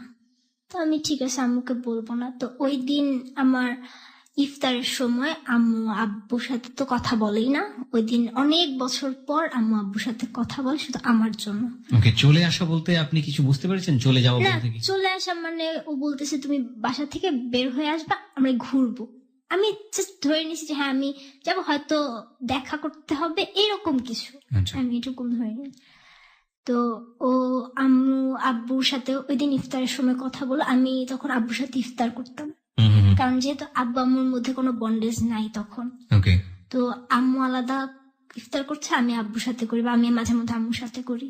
তো আম্মু আমাকে ছোটবেলা থেকে যে তোমার আব্বুকে কষ্ট দেয়, মানে আপনারা সবাই মিলে একসাথে থাকতেন? মানে ছোট মামা ফ্যামিলিতে থাকতেন? না না না, ছোট মা কোথায় থাকতো? আলাদা। আলাদা কোথায় সেটা? মানে মুগদাতেই। মুগদাতে থাকতো। আর বাবা আপনাদের এখানে আসতে ইফতার করার জন্য? হ্যাঁ, ইফতার করতো আমাদের এখানে। আচ্ছা, রাতের বেলা থাকতেন উনি? না, রাতে থাকতাম না, থাকতেন না, ঠিক আছে। খুব কম, মাঝে মধ্যে। তখন আপনার মার সঙ্গে ডিভোর্স হয়নি? না, ডিভোর্স হয়নি। ওকে। তো তারপর আমি আমরা ইফতার করছি, এর মধ্যে আম্মু হঠাৎ করে আব্বুকে এসে বলতেছে তোমার মেয়ে তো একটা ছেলেকে পছন্দ করে। তা বলতেছে ছেলেকে পছন্দ করে মানে কি? বলতেছে ওই বাসায় থাকে এরকম একটা ছেলে, ক্লাস 10-এ পড়ে, ওই ছেলে নাকি তোমার মেয়ের সাথে ছেলের সম্পর্ক। তো আব্বু ভালো মতো কিছু শোনার আগে আব্বু আমাকে অনেক জোরে একটা চড় মারে, এটা আমার মাথায় লাগে। মাথায় লাগার পর কিছুদিন পর থেকে আমি সাফার করতে শুরু করেছি, আমার চোখে একটু। আমি ঠিক বুঝলাম না, বাবাই তো আপনাকে ইন্সপায়ার করলো হ্যাঁ, এসব জায়গাতে যাওয়ার জন্য? বাবা ইন্সপায়ার করেছে, বাট তার টার্গেট ছিল সে আমার মাকে আমার কাছে ছোট করবে, সে ফ্যামিলির কাছে আমার মার দোষ দিবে যে আমার মা আমাদেরকে রেখে টিউশনি করে তাই আমরা খারাপ হয়ে গেছি। আচ্ছা, বাবা চড় মারলো, তারপর? তো মারার পর আমি খুব কান্না করি। ইফতার আমি রোজা ছিলাম, বাট আমার ওইভাবে আমি ইফতার করা হয়নি। তারপর মানে টোটালি আমি খুব আমি বললাম আমি চঞ্চল ছিলাম ছোটবেলায়, আমি তখন থেকে আস্তে আস্তে খুব চুপচাপ হয়ে যাওয়া। বাবাকে আমি আগে থেকেও ভয় পেতাম, বাট তখন আরো বেশি ভয়। তো পরদিন ও আমাকে সকালবেলা আম্মু মনে আছে আমি 7টা বাজে টিউশনিতে যেত, 6টা-7টার সময়। তো আম্মু 7টার দিকে মেবি টিউশনিতে গেছে। তো আমাকে ওদের ভেন্টিলেটর থেকে আমাকে বলছে তুমি তোমার একটা ড্রেস নিয়ে ব্যাগে করে তুমি নামো, নিচে নামো। আমার ভাই তখন খুব ছোট, আমি 6-এ পড়ি, ওর 3 কি 4 বছর বয়স তখন মাত্র। আচ্ছা, তো আমি ওর কথা মতো আমি একটা ড্রেস ব্যাগে নিয়ে আমি নিচে নামছি। আমাকে বলছে যে তোমার বাসায় ডায়েরি আছে না? আমি বলছি হ্যাঁ আছে। তুমি ওইখানে লিখে রেখে আসো যে তুমি 3-4 দিনের জন্য কোথাও যাইতেছো, তুমি আসবা না বাসায়। আমি ওর কথা মতো ডায়েরিতে ওটা লিখে রেখে আমি চলে যাই। আমার ভাইটা খুব কান্না করে, আমার এখন মনে হয় খুব খারাপ লাগে। আমার এতটুকুন ভাই প্রচুর কান্না করে, আমাকে গেট থেকে বের হতে দেয় না। ও কিভাবে বোঝে যে আপনি কোথাও যাচ্ছেন? আমি খুব তাড়াহুড়া করে বের হইতেছিলাম প্রচুর। ও আমার কাছে, কারণ ও যখন কাজের মেয়ে পাঠায় দেয় ও তো আমার কাছেই থাকে সবসময়। আমরা দুজন একসঙ্গে থাকি, যত যাই হোক আমরা খেলি দুষ্টামি করি, ওকে আমার সাথেই রাখা। তো আমি আম্মু বাসায় নাই, আমি এত সকালবেলা বের হয়ে যেতে, মানে ছোট মানুষ একা ভয় পায় এরকম আর কি। ও খুব কান্না করছে, তো আমি ওকে চকলেট দিয়ে কয়েকটা আমি বের হয়ে চলে গেছি। খুব প্রচুর কান্না করতেছিল। তো আবার আমাদের 4তলার আন্টিকে বলে ব্যাপারটা, আন্টি আপু কই জানি চলে গেছে, বের হয়ে গেছে। ওই বাসার যে একটা ছেলে আছে আপুকে ডাক দিছে, ও তখন কথা বলতে পারে ভালোভাবেই। তো আমি তো গেছি, যাওয়ার পর ওর সাথে আমার যত লেটার গুলো নেওয়া হইতো অনেক লেটার হয়ে গেছিল, মানে আমার বাসায় লুকায় রাখার মতো জায়গা ছিল না। ও আমাকে বলছিল যে তুমি এগুলো ছিঁড়ে ফেলো। আমি ওর সামনে রাস্তায় ওর দিয়ে সব লেটার গুলো ছিঁড়ে ফেলছিলাম, বাট ও আমার দিয়ে একটা লেটারও ছিঁড়ে নেই। ওগুলো সব ওর স্কুল ব্যাগে ছিল। ও আমাকে বের হতে বলে, আমি তো আমার ব্যাগ নিয়ে, ওর কোনো ডকুমেন্টস আমার কাছে নাই, জাস্ট পুতুল আর কার্ড গুলো ছাড়া। ওইগুলো আম্মু আমার মনে আছে ওয়ার্ড্রোবের পিছনে ফেলে দিছিল, আমি যেন উঠাইতে না পারি, দেখতে না পারি। আর ওর স্কুল ব্যাগটা সোফার উপর ফেলে রেখে চলে আসে। ওর স্কুল ব্যাগে আমার সব লেটার গুলো ছিল। এসে তারপর আমাকে বলে যে চলো। আমি কোথায় যাবো? বলছি হ্যাঁ ঘুরতে যাবো। তুমি ড্রেস আনতে বলছো কেন? বলছে আমরা বাসা থেকে বের হয়ে গেছি, আমাদের রিলেশন যদি না মানে তাহলে আমরা বাসায় ফিরবো না। তো আমি ব্যাপারটা আমি তখন কিছুই বুঝিনি। হ্যাঁ আমি যাই, কি হয়েছে? আমি তখন টিভি দেখি, নাটক দেখি। হ্যাঁ টিভিতে তো নাটক সিনেমা তো হয়, এরকম যায় ছেলে মেয়ে একসঙ্গে যায়, পরে বাবা মা মেনে নেয়, তারপর আমরা মানে আবার ছেলে মেয়ে ফিরে আসে, আমি ওইভাবে ধরে নিছি সেরকমই কিছু একটা। তো পরে গেলাম, ঘুরলাম সারাদিন। ওর ফ্রেন্ডের কাছ থেকে 1,000 টাকা ম্যানেজ করলো, ওর একটা ফ্রেন্ড আসলো সাথে, আমরা 3 জন সারাদিন ঘুরলাম। ওর একটা MP4 প্লেয়ার ছিল তখন, তো এটা বিক্রি করার জন্য অনেক ট্রাই করলো, বাট বিক্রি করতে পারেনি। আমরা অনেক জায়গায় গেলাম, পুরো এলাকা মুহূর্তের মধ্যে এলাকা ছড়াই গেল যে মনিকা আর রায়হান নাই হয়ে গেছে, ওরা দুজন বাসা থেকে বের হয়ে গেছে। আমি তখন টোটালি ব্যাপারটা কিছুই বুঝি না। ও ক্লাস 10-এ পড়ে, ও মোটামুটি ভালো মতোই বুঝে। তো পরে আমরা এরকম সারাদিন ঘোরাঘুরি করলাম। তো সন্ধ্যার দিকে খুব খোঁজ করা হচ্ছে। আমার মেজো মামির এক ভাই আছে, উনি পুলিশে আছে একটা পদে, আমি যাই না ঠিক কোন ইয়েতে। তো ওনাদেরকে খবর দিল, পরিচিত যারা আছে পুলিশ অনেকজনকে খবর দেওয়া হলো। তো ওর বাসায়, রায়হানের বাসায় আমার বাবা আর আমার 4তলার আঙ্কেল, ওনারা 2 জন গেল। যাওয়ার পর মেইনলি কালার হওয়ার কথা ছিল ছেলেটার, বাট কালার হলাম আমি, জাস্ট ওই লেটার গুলোর জন্য। মানে লেটার গুলো ওর বাসায় পাওয়া গেল? হ্যাঁ লেটার গুলো ওর বাবা ওর ব্যাগ চেক করে লেটার গুলো পাইছে। এখানে একটু থামাচ্ছি আপনাকে, তখন কি আপনি বাড়িতে চলে এসেছেন নাকি তখন? তখন আমরা বাইরে, পরবর্তীতে আপনি শুনেছেন জিনিসগুলো? আমি তখন জানি সব, আমি তখন বুঝতেছি মানে যে কিন্তু আপনি তো যখন বাইরে আছেন, হ্যাঁ তখন আমি জানি না যে লেটার কি হচ্ছে না কি হচ্ছে। পরবর্তীতে শুনেছেন? ওই লেটার গুলো দ্বারা আমি খারাপ হয়ে গেলাম টোটালি। কালার, আমার বাবার একটা স্বভাব হচ্ছে নর্মালি ছেলে মেয়ে কিছু করলে বাবা মারা যায় ধামা চাপা দিতে, আমার বাবা সেটা খুব ভালোভাবে প্রচার করে, টোটালি এলাকায় প্রচার করে আমার বাবা নিজেই। তো আমরা তো ঘুরলাম, সন্ধ্যার দিকে ওর বাসায় ফোন দিল। তো ওর তখন সেট ছিল, নিজের মোবাইল সেট ছিল, ও বাসায় ফোন দিল। তো ফোন দেওয়ার পর ওর ফ্রেন্ডকে দিয়ে কথা বলাইছে, ও কথা বলেনি। তখন ওর ফ্রেন্ড ফোন রেখে বললো, দেখ তুই তো ওরে নিয়ে চলে আসছিস, তোর কোনো ডকুমেন্টস তোর বাসায় নেই, কিন্তু ও তোরে যতগুলা চিঠি দিছে সেগুলো সব তোর ব্যাগে পাওয়া গেছে। তখন আমি খুব চিল্লাইছিলাম যে তুমি এগুলা কেন রেখে আসলা? আমি তো একটা চিঠিও রাখিনি, আমি তো সব ছিঁড়ে ফেলছি, তুমি কেন রাখলা? আমার কাছে জাস্ট ওর একটা চিঠি ছিল, একটা চিঠি, ওটা তাও আমার সাথে। এই বলার পর ও বলে, দেখো আমি বুঝতে পারিনি যে এরকম কিছু হবে। তারপর আমরা 8:30 9টার দিকে ও বাসায় আম্মুকে আমাকে দিয়ে ফোন দেওয়া হলো, আম্মুর নাম্বারে ফোন দিলাম। ও আমাকে বললো তুমি বলো, আমরা তখন ঢাকাতেই, আমাকে বললো যে তুমি বলো যে আমাদের রিলেশন যদি তোমার না মানে, আমাদের সামনে নদী আছে, আমরা নদীতে ঝাঁপ দিব। এটা ও বলে দিল? হ্যাঁ, ও বলে দিল। আপনারা তখন কোথায়? আমরা তখন ঢাকায়, কোন জায়গাটা আমার তখন ঠিক মনে নেই। মানে মুভের উপরে আছেন? হ্যাঁ, মুভের আমরা একটা দোকানের মধ্যে, মানে ওর যে ফ্রেন্ড আছে ওই ফ্রেন্ডেরই বাসার আশেপাশে। আচ্ছা। তো ওকে আমি আমাকে ফোন দিলাম, ফোন দিয়ে আমাকে বললাম এটাই যে আমরা নদীর কাছে আসি। ওদের গ্রাম ছিল হচ্ছে ভোলাতে, রায়হানদের। তো ও বলছে আমরা ওদের গ্রামে চলে যাব, এটা বলতে বলছে যে আমরা নদীর সামনে আছি, তোমরা যদি আমার রিলেশন না মানো তাহলে আমরা নদীতে ঝাঁপ দিব দুজন একসাথে। আমি প্রচুর কান্না করতেছিল। তো আমার যে 4তলা আন্টি ছিল, ওনার মেয়ে হচ্ছে দেশের বাইরে থাকতো। তো আপু তখন ঈদের জন্য দেশে আসছে ঈদ করতে। তো আপু কথা বললো ফোনে, দেখো আপু, আপনি তোমার সবকিছু আমরা মাইনা নিবো, তুমি আসো, বাসায় আসো, বাসায় ফিরে আসো, তুমি না লক্ষ্মী আপনি, তুমি বাসায় ফিরে আসো। তো আমি খুব কান্না করতেছিলাম। আমি বললাম ঠিক আছে, আগে বললো যে তোমরা আমাদের রিলেশন মানছো। বললো হ্যাঁ, তোমরা যেটা বলবা সেটাই করবো, তুমি আসো। আমাকে 10টা 10:30টার দিকে আমাকে বাসায় দিয়ে আসলো। আব্বু তখন আর বাসায় নাই। আব্বু সারাদিন অনেক হাঙ্গামা করছে আম্মুর উপর, অনেক, আমি বাসায় এসে শুনতে পারছি যে আম্মুর উপর অনেক মানে ঝগড়াঝাটি, আম্মুকে অনেকবার মারতে আসছে, এরকম অবস্থা। পরদিন আব্বু যখন ইফতারের সময় আসছে, আমি আব্বুর সামনে যাই না, আব্বু সাথে কথা বলে না। আমি চিন্তা করতেছি আমি কি করলাম, আমি এমন কি করলাম যে আমার সাথে সবাই এরকম বিহেভ করতেছে।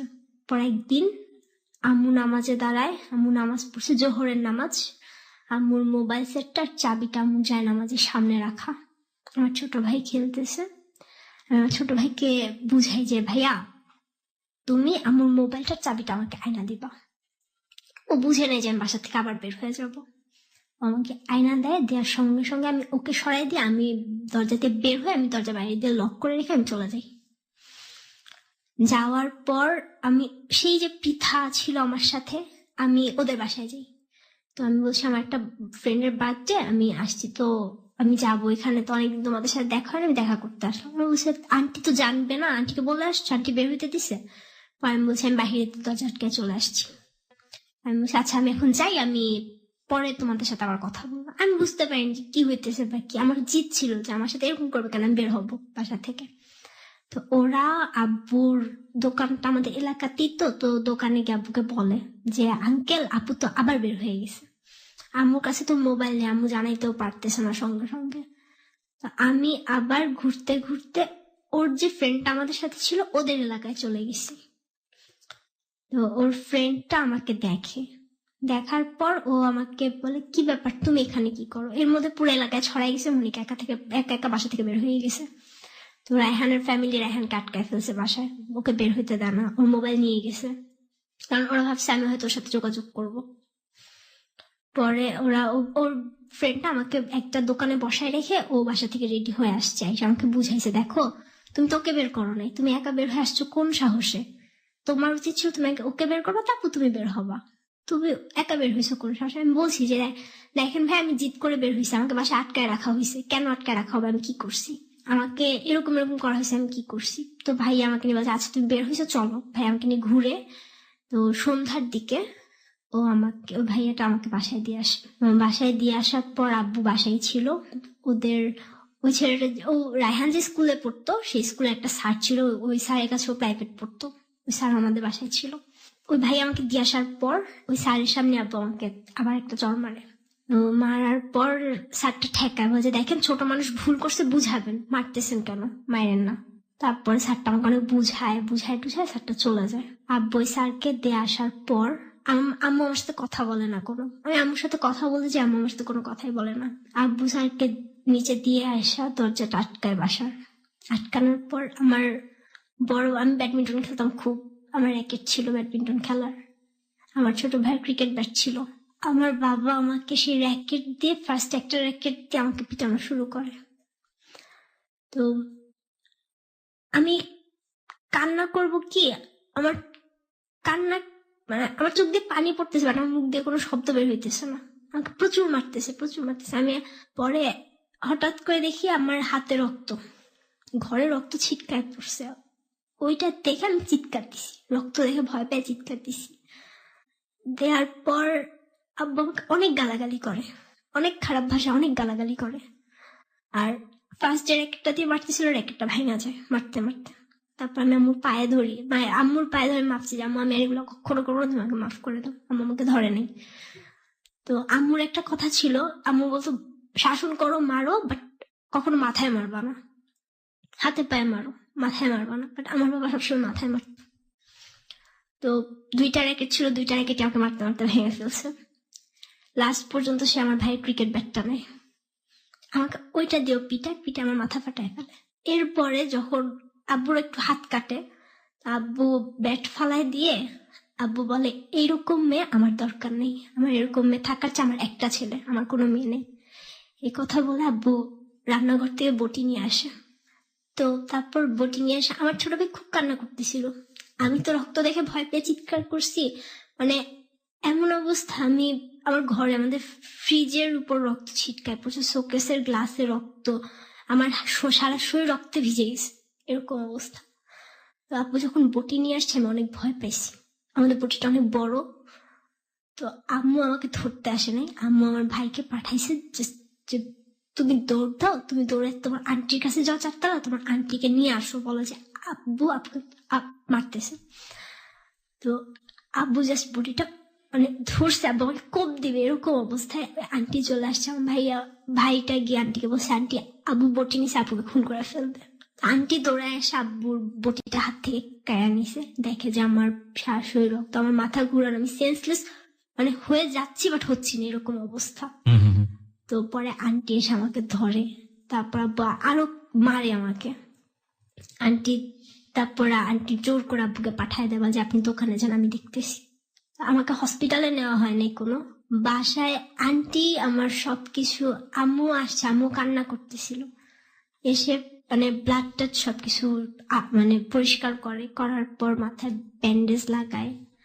তো আমি খাবো না, আমি প্রচুর কান্না করতেছিলাম আর মানে অনেক ভয় পেয়ে গেছিলাম। আন্টি আমাকে জোর করে, আন্টি নিজে হাত দিয়ে আমাকে ভাত খাওয়ায়, একটুখানি খাওয়ায়, আন্টি আমাকে ঘুম পাড়ায়, ওষুধ খাওয়ায়, ঘুম পাড়ায়, তারপর আন্টি যায়। তো আমার টিউশনি মোটামুটি তখন অনেকখানি ছেড়ে দেওয়ার অবস্থা। আমাকে যখন টিউশনিতে যেত আম্মু আমাকে আন্টির বাসায় রেখে যেত, আমার হাত কাটা, মাথার অবস্থা খারাপ, এভাবে রেখে যেত। আর তখন আস্তে আস্তে আমার ফিজিক্যাল চেঞ্জ শুরু হয় এই 6 এর লাস্ট দিক থেকে। ওকে, বুঝতে পারছি, যে অ্যাডোলেসেন্স পিরিয়ড যেটাকে আমরা বলি বয়ঃসন্ধিকাল। হ্যাঁ। তো আম্মু আমাকে এরপর ভ্যানে আমাকে দেয় না স্কুলে, আম্মু নিয়ে আসে। পরে এক সময় আমি তার কিছুদিন পরে আমি যখন 7-এ উঠে যাই, তখন আমি জানতে পারি যে এই রায়হান মেয়েদেরকে ইউজ করে, ও আমাকে জাস্ট ইউজ করছে। ওর টার্গেট ছিল, ওর আমাকে ভালো লাগছে, আমাকে এলাকায় কালার করবে। ও এর আগে এরকম 2-3টা মেয়েকে করছে। এটা আপনি কিভাবে জানেন? ওদের বাসায় ওর সাথে থাকতো, ছোট ছিল, আমার সমান ছিল, আমার চেয়ে একটু ছোট ছিল, ওরা ওকে ভালো করে চিনতো। মানে কারোর কাছ থেকে আপনি এটা শুনেছেন? হ্যাঁ, আমাকে বলছে যে আপু এরকম। তারপর থেকে আমি চুপচাপ তো হয়ে গেছি। আমি 6 এর থেকে আমি কথা বলি না বাসায় ঠিক মতো, একদম একা। আম্মু আমাকে নেয় আনে, আমি কোচিং করি, আমাকে বাসার যে ম্যাডামের কাছে পড়তাম ওই ম্যাডামের কাছে দেয় না।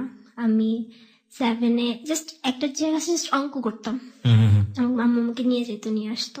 আমি 7-এর বছর টোটালি জাস্ট পড়াশোনা নিয়েছিলাম। হ্যাঁ, আমার একটা অভ্যাস হয়ে গেছিল, আমি আমার ফুফাতো বোনের বিয়ে ছিল, আমি বিয়েতে গিয়েছিলাম আব্বুর সাথে গ্রামে। তো গ্রামে যাওয়ার পর আমার ফুফাতো বোনের বিয়েতে আমি 2000 টাকা পাই। সেখান থেকে 1100 টাকা দিয়ে আমার একটা রেডিও কিনে, আমাকে নিয়ে গিয়ে রেডিও কিনে, আমার রেডিও শোনার অভ্যাস হয়ে গেছিল, প্রচুর রেডিও শুনতাম। তখন থেকে আমার ভিতরে একটা শখ জেদ চেপে গেছিল যে আমি আরজে হব। আমি যে আম্মুকে বলতাম আম্মু আমি তো গান শিখতে পারিনি, আমি আরজে হব। তা আম্মু বলতো পড়াশোনা করো, বড় হও, সব হইতে পারবা। তখন আপনি কোন ক্লাসে পড়েন? ক্লাস 7-এ। তখন আপনি ক্লাস 7-এ পড়েন। ওকে। আমি ক্লাস 7-এর বছর টোটালি পড়াশোনার দিকে ইনভলভ, কোনো কিছু না, পড়াশোনা করতেছি, আম্মুর সাথে আসা যাওয়া করতেছি। হ্যাঁ, তখন আমাকে বোরখা দেওয়া হয়েছিল, আমি বোরখা পড়তাম, বোরখা পরে স্কুলে যেতাম, স্কুল থেকে আসতাম আম্মুর সাথেই। সেই সময়টা থেকে রায়হানের সাথে সম্পর্ক পুরোপুরি না, আমার তখন সব মানে ওই যে আমি ঈদের পর আসলাম, মার খেলাম, তখন থেকে আমার সব অফ। আমি বাসা থেকে বের হওয়া অফ আমার। তো ক্লাস 8-এ ওঠার পর মার্চ মাসে আমার সেজন্য আমার বিয়ে ছিল। তো তখন ওই একই বিল্ডিং এর রায়হানরা তখন বাসা ছেড়ে চলে গেছে। একই বিল্ডিং এর আমাদের বাসা থেকে দেখা যায় ওদের রুম, ওই বাসায় আরেকটা ফ্যামিলি আসে, ওখানে একটা ছেলে ছিল, ওরা 3 ভাই ছিল আর এক বোন ছিল। বড় ছেলেটা যে সে আমাকে ইশারা ইঙ্গিত মানে যেভাবে আমার আকর্ষণ করা যায়, আমাকে দৃষ্টি আকর্ষণ করা যায় এরকম করতো। আমি ফার্স্টে পাত্তা দিতাম না। তো তারপর আবার ফাজলাম করতে করতে না মানে কি হয়, তখন আমার ফ্রেন্ড ছিল 2-3জন, তখন আমাদের মধ্যে বয়ফ্রেন্ড কি জিনিস সেটা নিয়ে কথা হতো। ওকে, তখন আমি একটু একটু বুঝি যে হ্যাঁ একটা ছেলের সাথে একটা মেয়ের কি ধরনের রিলেশন হইতে পারে। আমি কথা বলি এসি। তো ওই ছেলেটা আমাকে নাম্বার দেয়। আমি একদিন স্কুল থেকে ওকে ফোন দিই। তো ফোন দিয়ে আমি বলি যে ওর নাম ছিল হচ্ছে রানা। আমি ফোন দিয়ে বলি যে হ্যাঁ কে, আমাকে বলতেছে কে, পরে আমি বলছি বলেন কে হতে পারে। আপনি রানা ভাইয়া না? বলছে হ্যাঁ। তো পরে অনেক রিকোয়েস্ট করার পর আমি আমার নাম বলি, কারণ স্কুল থেকে ফোন দিয়েছি, নর্মালি ওইসব স্কুল থেকে ফোন দেওয়া যায় না, গার্ডিয়ানদের ফোনে কন্ট্যাক্ট করে টিচাররা দিয়ে তারপর দেয়। আমি অনেক কষ্ট করে অনেক কাহিনী করে আমি ফোন দিয়েছিলাম। আর আম্মুর ফোন আমাকে তখন ধরতে দেয় না। আর পরে এরকম কথাবার্তা হয়। একদিন আম্মু বাসায় ফোন ভুল করে রেখে যায়। আমি ওকে ফোন দিই, হ্যাঁ আমি এরকম। তারপর বল যে এটা কার নাম্বার? আম্মুর নাম্বার। ঠিক আছে, আমাকে প্রপোজ করে। কয়েকদিন আমি একটু ঘুরে ফার্স্টে বল যে আচ্ছা তুমি আমার সাথে প্রেম করা লাগবে না, আমরা ফ্রেন্ড হয়ে থাকি। আচ্ছা ঠিক আছে। আমরা বেশি দিন ছিলাম না ফ্রেন্ড হয়ে, 1 মাস।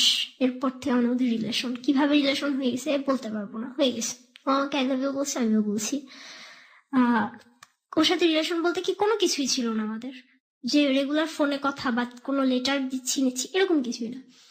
দেখা যায় তো হয়তো 6 মাস পর একবার কথা বলতাম, 9.5 মাস পর একবার কথা বলতাম, এরকম ছিল। তো এর মধ্যে নাকি আপনার স্কুলেরই বড় ভাই ছিল? না, তাহলে উনি হচ্ছে আমাদের মানে ওই যে বিল্ডিং এর রায়হানরা থাকতো, আমাদের সামনাসামনি বিল্ডিং, ওই বিল্ডিং এরই থাকতো, নতুন ভাড়া আসছে। ওকে। ও হচ্ছে তখন আমাকে বলছিল ভার্সিটিতে পড়ে, 2nd ইয়ারে, অনার্স 2nd ইয়ার। আসলে কি পড়তো? হ্যাঁ পড়তো। ওকে, তার মানে তো বিশাল গ্যাপ আপনার সঙ্গে পড়ে। হ্যাঁ অনার্স 2nd ইয়ারে পড়ে। ওকে। তো তারপর রিলেশন কি আমরা এভাবে যাচ্ছি, 9-এর যখন শেষের দিকে চলে আসছি, আব্বু আমাকে একটা মোবাইল দেয় বাসায়, কারণ আম্মুর সাথে তো আব্বুর কোনো কন্টাক্ট নেই। তার মধ্যে হচ্ছে আমি স্কুলে যাই, কোচিং করে একবারে বাসায় আসতে আসতে আমার সন্ধ্যা রাত হয়ে যায়। আম্মু আমার সাথে থাকে কিন্তু আব্বু তো খোঁজ নিতে পারছে না, সেজন্য আমাকে একটা ফোন দেয় সিম সহ। তো ওই নাম্বারটা শুধু আব্বু আম্মু জানতো আর আমার চাচা জানতো, আর কেউ জানতো না। তো আমি ওর থেকে আবার ও আমাকে এটা জানার পর আমাকে একটা সিম দেয়, বাংলালিংক সিম। তো আমি ওই সিমটা আমি নেই, ওই মোবাইলে নিয়ে চালাই, ওর সাথে কথা বলি। তখন ডিসেম্বর মাস 9-এ আমি যখন পড়ি, ওর কাছ থেকেই আমি মোটামুটি না পুরোপুরি লাভ জিনিসটা কি, একটা ছেলের সাথে একটা মেয়ের রিলেশন কেমন হতে পারে, কি ধরনের কথাবার্তা হতে পারে, সবকিছু আমি ওর কাছ থেকেই শিখি। আমি বুঝতাম না, মানে আমার নিজের কাছেই ভাবতে অবাক লাগে যে আমি তখন কিছুই বুঝতাম না। ইভেন আমি ওকে একবার জিজ্ঞেস করছি, আমাদের বাসার ওখানে একটা মেয়েকে রেপ করা হয়েছিল, আমি ওকে জিজ্ঞেস করছি আচ্ছা রেপ জিনিসটা কি। তো তখন আমাকে বলছিল তুমি বুঝো না? আমি বলছি না। তখন আমাকে বলছিল আচ্ছা আমি তোমার বাসায় আসি তোমাকে বুঝাই দিয়ে যাই। পরে আমি বলছি না দরকার নেই। এভাবে করে আমার 9 শেষ করলাম, ক্লাস 9 আমি নিউ 10-এ উঠলাম। উঠার পর ফেব্রুয়ারি মাসের দিকে ও একদিন আমাকে খুব রিকোয়েস্ট করলো যে দেখো তোমার সাথে তোমার এতদিনের রিলেশন হয়ে গেছে, আমরা জাস্ট ফোন একটু কথা বলি, দেখা হলে হয় না হলে নাই, আমি জাস্ট তোমার হাতটা একটু টাচ করবো, কিচ্ছু আমি তোমাদের বাসার সিঁড়িতে আসবো, জাস্ট তোমার হাতটা একটু টাচ করবো। তা আমি বলছি এটা তো পসিবল না। না প্লিজ, আমি তোমার জাস্ট হাতটা একটু টাচ করবো। আসলো, সন্ধ্যা ছিল, আম্মু কি জন্য যেন একটু বাহিরে গেছিল, তখন আম্মু টোটালি টিউশনি থেকে বাইরে, আম্মু কোনো টিউশনই করে না তখন। এরপর ও বাসায় আসার পর আমাদের পাশের বাসার একটা দরজা খুলে, তো দরজা খুলে সঙ্গে আমাদের বাসার ভিতরে চলে আসে, আমি দরজা আটকাই দিই। তো আমার সামনের রুমে ড্রয়িং রুমের লাইট অফ ছিল, তো ও আমার ভাইকে ভিতরে পাঠায় দেয় যে ভাই তুমি একটু ভিতরে যাও, তুমি আপনার সাথে একটু কথা বলবো। আমার ভাই ছোট, বুঝে না কিছু, চলে গেছে। আমি বলছি কেন পাঠাইছো ওকে ভিতরে? সেমনি আমি ওর সামনে হাত ধরবো, কেমন না ব্যাপারটা। তো আমার হাত ধরে ফার্স্টে, তারপর ও হাত ধরা থেকে ওর টোটালি আমার বডি টাচ করা, দেন কিস করা। এক সময় মানে আমার ভিতরে কোনো ফিল কিছুই ছিল না, ও জোর করে আমার সাথে ফিজিক্যাল রিলেশন করে ফেলে। ওই সময়টাতে? হ্যাঁ, ওই সময়টাতে আমি জাস্ট কান্না করতেছিলাম, করার পর চলে গেল। তো আমি ওকে আবার আমার বাসায় আনি, ও আবার সেম কাহিনী করে।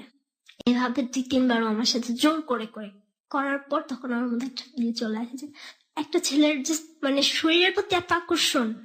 ঠিক আছে, আমি ভাবছি আমার তো ভার্জিনিটি চলে গেছে, আমি আর বাধা দিয়ে কি করবো, করুক। ওই সময়টাতে মা কোথায় থাকতো?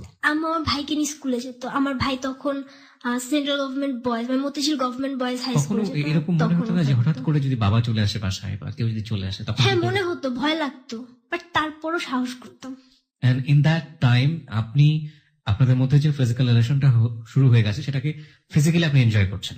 আমি কোনো এনজয়মেন্ট পাইনি, তখনও আপনি এনজয় আমি করছেন? কোনো এনজয় পাইনি। তখনও যদি আপনি এনজয় না করেন তারপর আপনি ওকে সুযোগ দিয়ে যাচ্ছেন? হ্যাঁ, আমি ওকে দিয়ে, আমার তখন চিন্তা হয়েছে আমার তো চলেই গেছে, ও কখনো আমাকে কোনো, আপনার ভিতরে সেন্সটা করেছে যে আমার তো আসল মানে ভার্জিনিটিটা চলেই হ্যাঁ গেছে। চলেই গেছে, আমি এটা আটকে রেখে কি করবো। কিন্তু আপনি যেহেতু জিনিসটা আপনি পছন্দ করছেন না, তাহলে আপনি বারবার ওকে কেন এই সুযোগটা দিচ্ছেন? আমি ওকে বারবার না করি, বাট ও বলে যে দেখো তুমি বুঝবা, আস্তে আস্তে বুঝবা। সামহাউ আপনাকে কনভিন্স করে? হ্যাঁ, আমাকে ও কনভিন্স করে। ওকে, তখন আপনি কোন ক্লাসে পড়ছেন? ক্লাস 10-এ। ক্লাস 10 এ পড়ছেন। ওকে। এভাবে আসে প্রতিদিন না, মানে মাসে সপ্তাহে 1-2 দিন এরকম? সপ্তাহে 1-2 দিনও না, মাসে 2 দিন বা 3 দিন এরকম। তো এরকম করে মার্চ মাসটা যায়। এপ্রিল মাসে 7 তারিখ, তো কত সাল তখন 2012। ওকে। আমি যখন ওই দিনও শনিবারই ছিল মেবি, আমার এর আগে মানে বৃহস্পতিবার আমি স্কুল মিস দিই, ওই শনিবার আমার স্কুল বন্ধ ছিল। তো ও যখন আমার সাথে ওটা করার পর নর্মালি যেটা হলে যে কোনো প্রোটেকশন ছাড়া বা কিছু ছাড়া হলে মানে কনসেপ্ট করার ব্যাপারটা আপনি জানতেন? জিনিসটা জানতেন না, আপনি? আমি তখন বুঝিনি। তখন আপনি জানেন না, না? আমি জানি এবং না। ও আপনাকে বিষয়ে কিছু না, বলেনি? কিছু বলেনি। ওকে। তো ও শনিবার দিন আসলো, আসার পর ওর কথা ছিল তোমার কি কোনো শরীর খারাপ লাগে? আমি হ্যাঁ, আমার শরীর খারাপ লাগে বলতে কি আমার এমনি ভালো লাগে না। আর তখন একদিনের মধ্যে তো কিছু হওয়ার কথাও না, বাট ও ব্যাপারটা ধরতে পারছিল যদি কিছু হয়ে যায় তখন ও ফাঁসবে। আমার শরীর খুব অসুস্থ ছিল, আমার মাথা ব্যথা ছিল প্রচুর। আমি একটু থামাচ্ছি, আপনাদের তার মানে যে যেটাকে বলি যে সেফ যে শারীরিক সম্পর্ক সেটা ছিল না? না, উইদাউট প্রোটেকশন? হ্যাঁ, উইদাউট প্রোটেকশন। ওকে। তো ও আসে, বাসায় আসার পর ও জাস্ট আমাকে ওই দিন ওষুধ দিতে আসে, আমাকে পিল দিতে আসে, যে আমাকে বলছে আমি তোমাকে এটা দিব, তুমি ব্রেকফাস্ট করার পর তুমি এটা খাবা, আর কোনো প্রবলেম হবে না। এটা আমি আগেও করেছে? না, আগে না, ওইটাই ফার্স্ট। ওকে। তো এরপরে ও আমাকে ওষুধটা দেয়। আমাকে ওই দিন সকালবেলা আমি বাসায় বসে আমি ম্যাথ করছিলাম, তো আব্বু আমাকে অনেক বকাবকি করে, আমি খুব কান্নাকাটি করি। তো আব্বু আমাকে ওই দিন বাসার বাইরে থেকে তালা দিয়ে রেখে যায়। আমার কাছে একটা চাবি ছিল বাসার তালা। ও যখন আসে আমি ওকে ভিতর থেকে চাবিটা দেই, ও তালাটা খুলে। আমি আসলে বুঝতে পারিনি যে আব্বু কিছু একটা টের পাচ্ছে বা কিছু একটা সামনে কিছু একটা ঘটতে পারে, এরকম কিছু আমার মাথায় আসেনি। তো আমি খুব কান্না করতেছিলাম, ও যখন আসছে আমি ওকে জড়ায় ধরে কান্না করে ফেলছি। কান্না করার পর ও আমাকে জাস্ট পিলটা দিয়ে আমাকে বলছে এটা রাখো, খাওয়ার পর তুমি খাবা। আমি কান্না করতেছি, আমার কান্না থামায় কি হয়েছে বললাম। বলার পর ও বের হয়ে যাবে, জাস্ট দরজার সামনেই ছিল, ঘুরে জাস্ট যাবে। এর মধ্যে আমি দেখি আব্বু সিঁড়িতে উঠতেছে, 4তলা সিঁড়িতে। তো এরপর আব্বু চলে আসলো। আমার উচিত ছিল ওকে আমি দরজার সামনে থেকে সরাই দিয়ে দরজা আটকাই দেওয়া, বাট আমি ওকে কেন বাসার ভিতর টেনে নিয়ে চলে আসছিলাম। এসে আমি ভিতর থেকে দরজা আটকাই দিছি। ও আমাদের বাসার বাথরুমে গিয়ে ঢুকছে। আব্বু সে দরজা নক করছে, তোমার দরজা খোলা কেন? আমি তো তালা দিয়ে গেছি। আমি বলছি আব্বু 4তলার আন্টি আসছিল, তো আন্টি বাসায় যেতে কি জন্য দরকার আছে। তো এরপর আব্বু আন্টির বাসায় যায়, তখন আমি ওকে বের করি, আর সে মুহূর্তে 4তলা সিঁড়িতে আব্বু সামনে পড়ে। My goodness. আব্বু সিঁড়িতেই চেঁচামেচি শুরু করে দেয়। আর ওকে দেখে? হ্যাঁ, ওকে দেখে। কি বলে? আপনার বলতেছে যে তুমি এখানে কি করতেছো? আব্বুকে থাপ্পড় মারছে একটা গালে, যে তুই কে বল। আমি দরজা আটকাই দিছিলাম, তখন আব্বু দরজা নক করছে, ঘরের ভিতর নিয়ে আসছে, সোফার উপরে আব্বুকে ধাক্কা দিয়ে ফেলছে। ওকে। হ্যাঁ, আমি তখনও চুপচাপ, আমি কিচ্ছু বলিনি। 4তলা আন্টি আসছে, কি হয়েছে?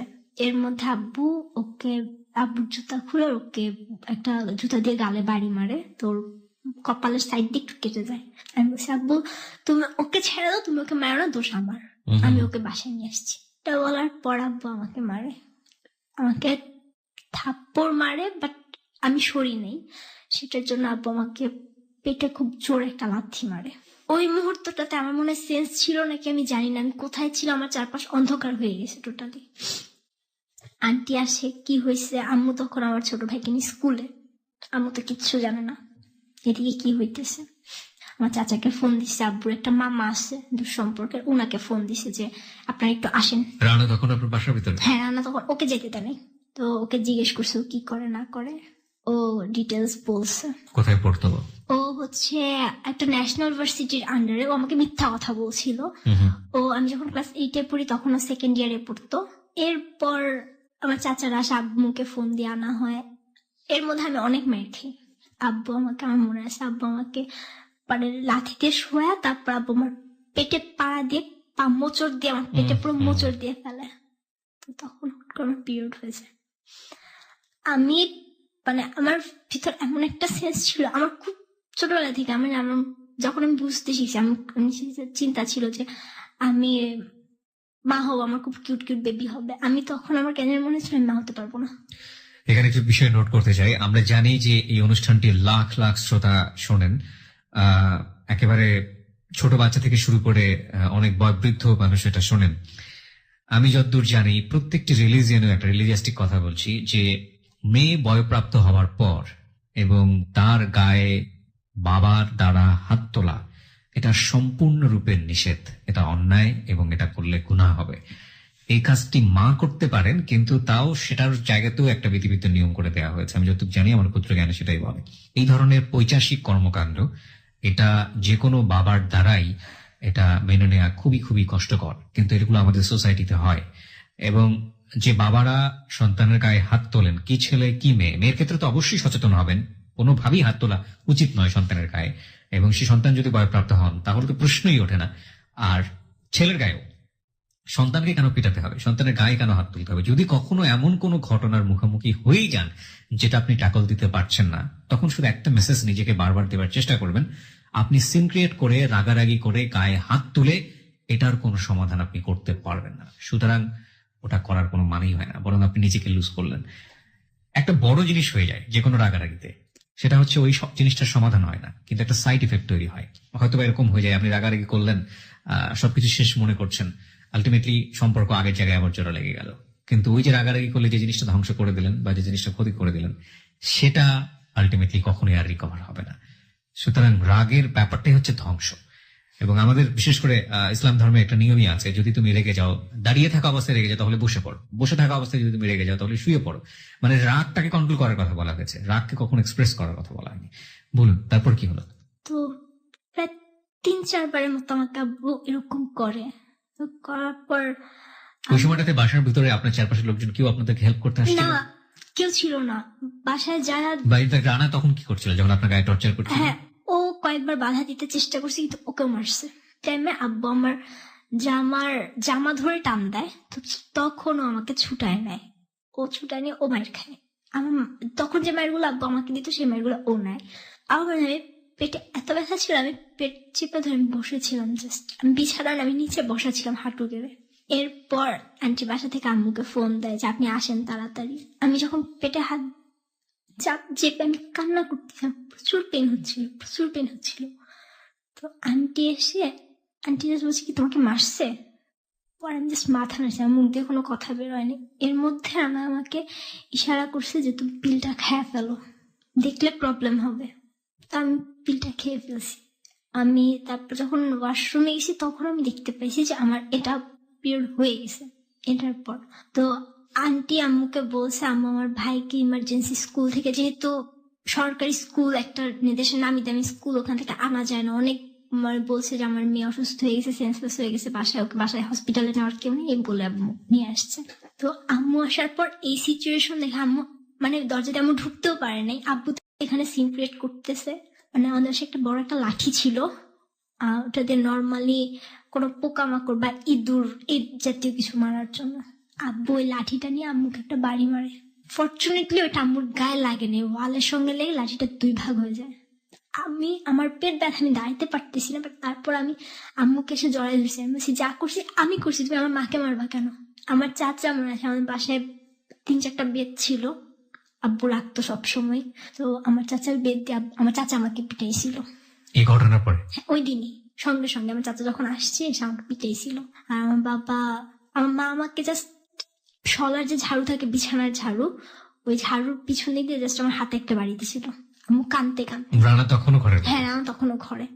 ওকে বেরোতে দিচ্ছে না, ওকে আপনি বলছিলেন যে আপনাদের বিল্ডিং আর বিল্ডিং পাশাপাশি ছিল, তাহলে তো ওর বিল্ডিং এ জেনে যাওয়ার কথা। হ্যাঁ, সবাই জেনে গেছিল, বাট মানে বাড়িওয়ালা তো ইন্টারফেয়ার করার কথা না, কেউই না। তো এরপরে আমার চাচা আম্মুকে অনেক বকাবকি করে। ফার্স্টে আম্মু ভাবছিল যেটা হয়তো আব্বুর কিছু একটা করা, যে আব্বু কোনো একটা সিন ক্রিয়েট করে জাস্ট হয়তো আমার পড়াশোনা কোনো একটা ব্যাঘাত ঘটাতে যাচ্ছে, বা আম্মু যেন টোটালি মানে মেন্টালি একটা প্রেশারে থাকে, এই ধরনের কিছু করতে যাচ্ছে। বাট পরে দেখা গেল আলটিমেটলি সেটা না, আমি রিলেশনে জড়িত। ও আম্মুর সাথে কথা বলতেছিল, আম্মুকে বলছে আন্টি ভুল যা করছি, আমরা ভুল করে ফেলছি, আপনি মাফ করে দেন। দেখেন আমি যদি এখন ওকে বিয়ে করি আমি ওরে পালবো কিভাবে, আমি তো স্টুডেন্ট। তারপর ও চলে যায়। ও যাওয়ার মুহূর্তে আমার ছোট ভাই আমাকে পরে বলে যে আপু ভাই আমাকে বলতেছিল যে তুমি আমাদের অনেক হেল্প করছো, সেজন্য তোমাকে অনেক থ্যাঙ্কস। তো পরে আমি কোচিং করলাম, স্কুল করলাম, আবার রেগুলার শুরু হলো। কোচিং এ আমার একটা টিচার ছিল, তো ওনার সাথে আমি খুব ক্লোজ ছিলাম। আমি ওনার সাথে আমার সবকিছু শেয়ার করতাম, উনি আমার লাইফের সবকিছু জানতো। আমি বোঝা থেকে তখন পর্যন্ত সবকিছু, জাস্ট ফিজিক্যাল রিলেশন এটা আমি কাউকে বলিনি। কম্পিউটার আমি ওনার কাছে একা পড়তাম, আমি ওনাকে বললাম যে দেখেন এরকম এরকম হয়েছে। আমার যখন মোবাইল আসে তখন আমি ওনার নাম্বার, ওনার সাথে আমি ফোনে কথা বলি, আমি টিচারের কথা মতো সবকিছু করি। এর মধ্যে রানা আমার সাথে অনেকবার কন্ট্যাক্ট করছে, আমার ফ্রেন্ডদের সাথে কিভাবে নাম্বার জোগাড় করে কন্ট্যাক্ট করছে, আমার সাথে দেখা করতে চায়। একদিন আমি ওর সাথে দেখা করি, বাট তখন দেখলাম ওর মেন্টালি টোটালি আমার জন্য টান না, ও আমার ফিজিক্যালি ওর টান, আমার সাথে আবার করতে চায়, আমি করিনি। তারপর যেদিন বিদায় অনুষ্ঠান ছিল ওই দিন আমি ওকে ফোন দিয়ে আমি ওকে বলি যে দেখো আমি যদি সরে যাই তাহলে বুঝবা সেটা তোমার ফল্ট। আমি যখন রেজাল্ট দেখলাম, নর্মালি গোল্ডেনটা পরে জানা যায়, আমি প্লাস দেখে আমি আমার মাকে জড়ায় ধরে আমি রাস্তায় কান্না করছি। আপনি এ প্লাস পেয়েছেন? হ্যাঁ। ওকে, সায়েন্স থেকে ছিল নাকি কমার্স থেকে? কমার্স থেকে। আমি আমার বাবাকে গিয়ে বললাম, আমার বাবা আমার সাথে কথা বলেনি। তো রাত্রেবেলা আমার স্যার আমাকে ফোন দিল যে মনিকা তুমি মোবাইলে দেখো, মোবাইলে ফুল রেজাল্ট দিতেছে সাবজেক্ট ওয়াইজ। তারপর যখন আমি মোবাইলে দেখলাম আমার গোল্ডেন আসছে। Golden A plus? কত সালে? 2013-এ। 2013-এ মতিঝিল থেকে? মডেল থেকে। মতিঝিল মডেল থেকে। ওকে।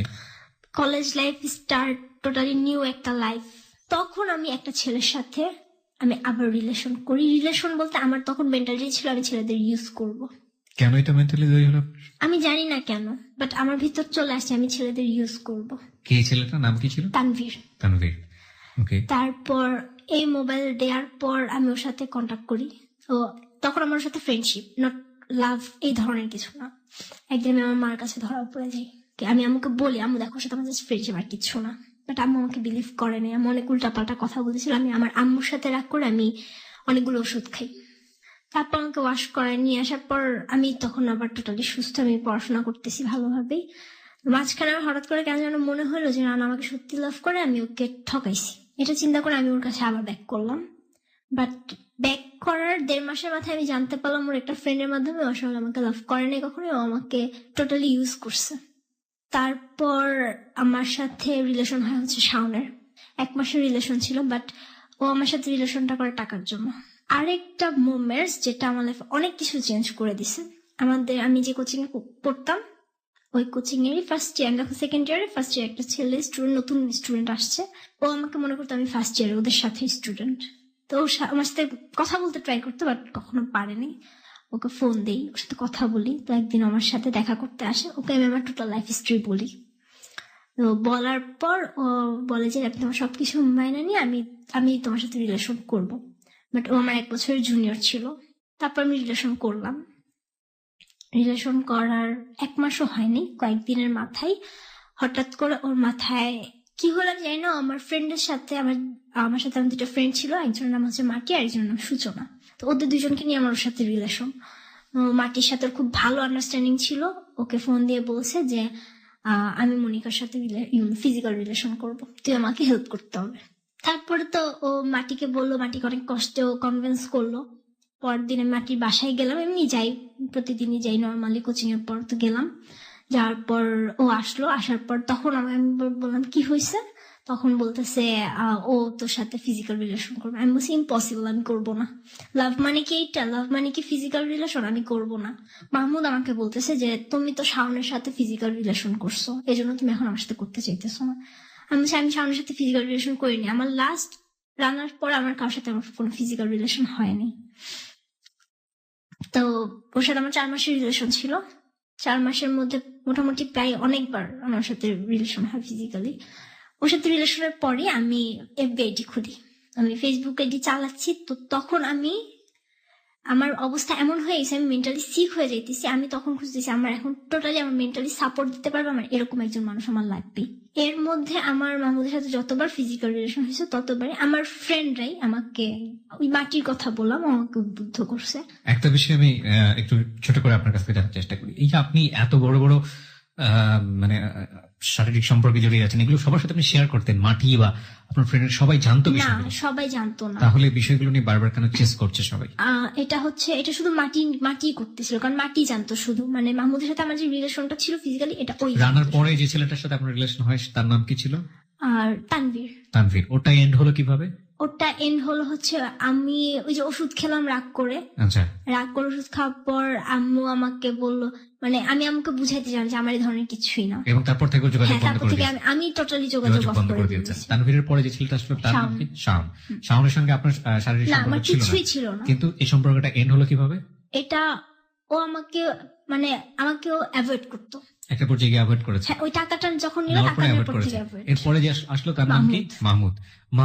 মাহমুদ মূলত চাইতো আপনার সঙ্গে এই ধরনের সম্পর্ক হ্যাঁ, চালাতে, এটাই। এবং মাহমুদের সঙ্গে আপনি তখন কন্টিনিউ করছেন? হ্যাঁ। ওকে, তারপর?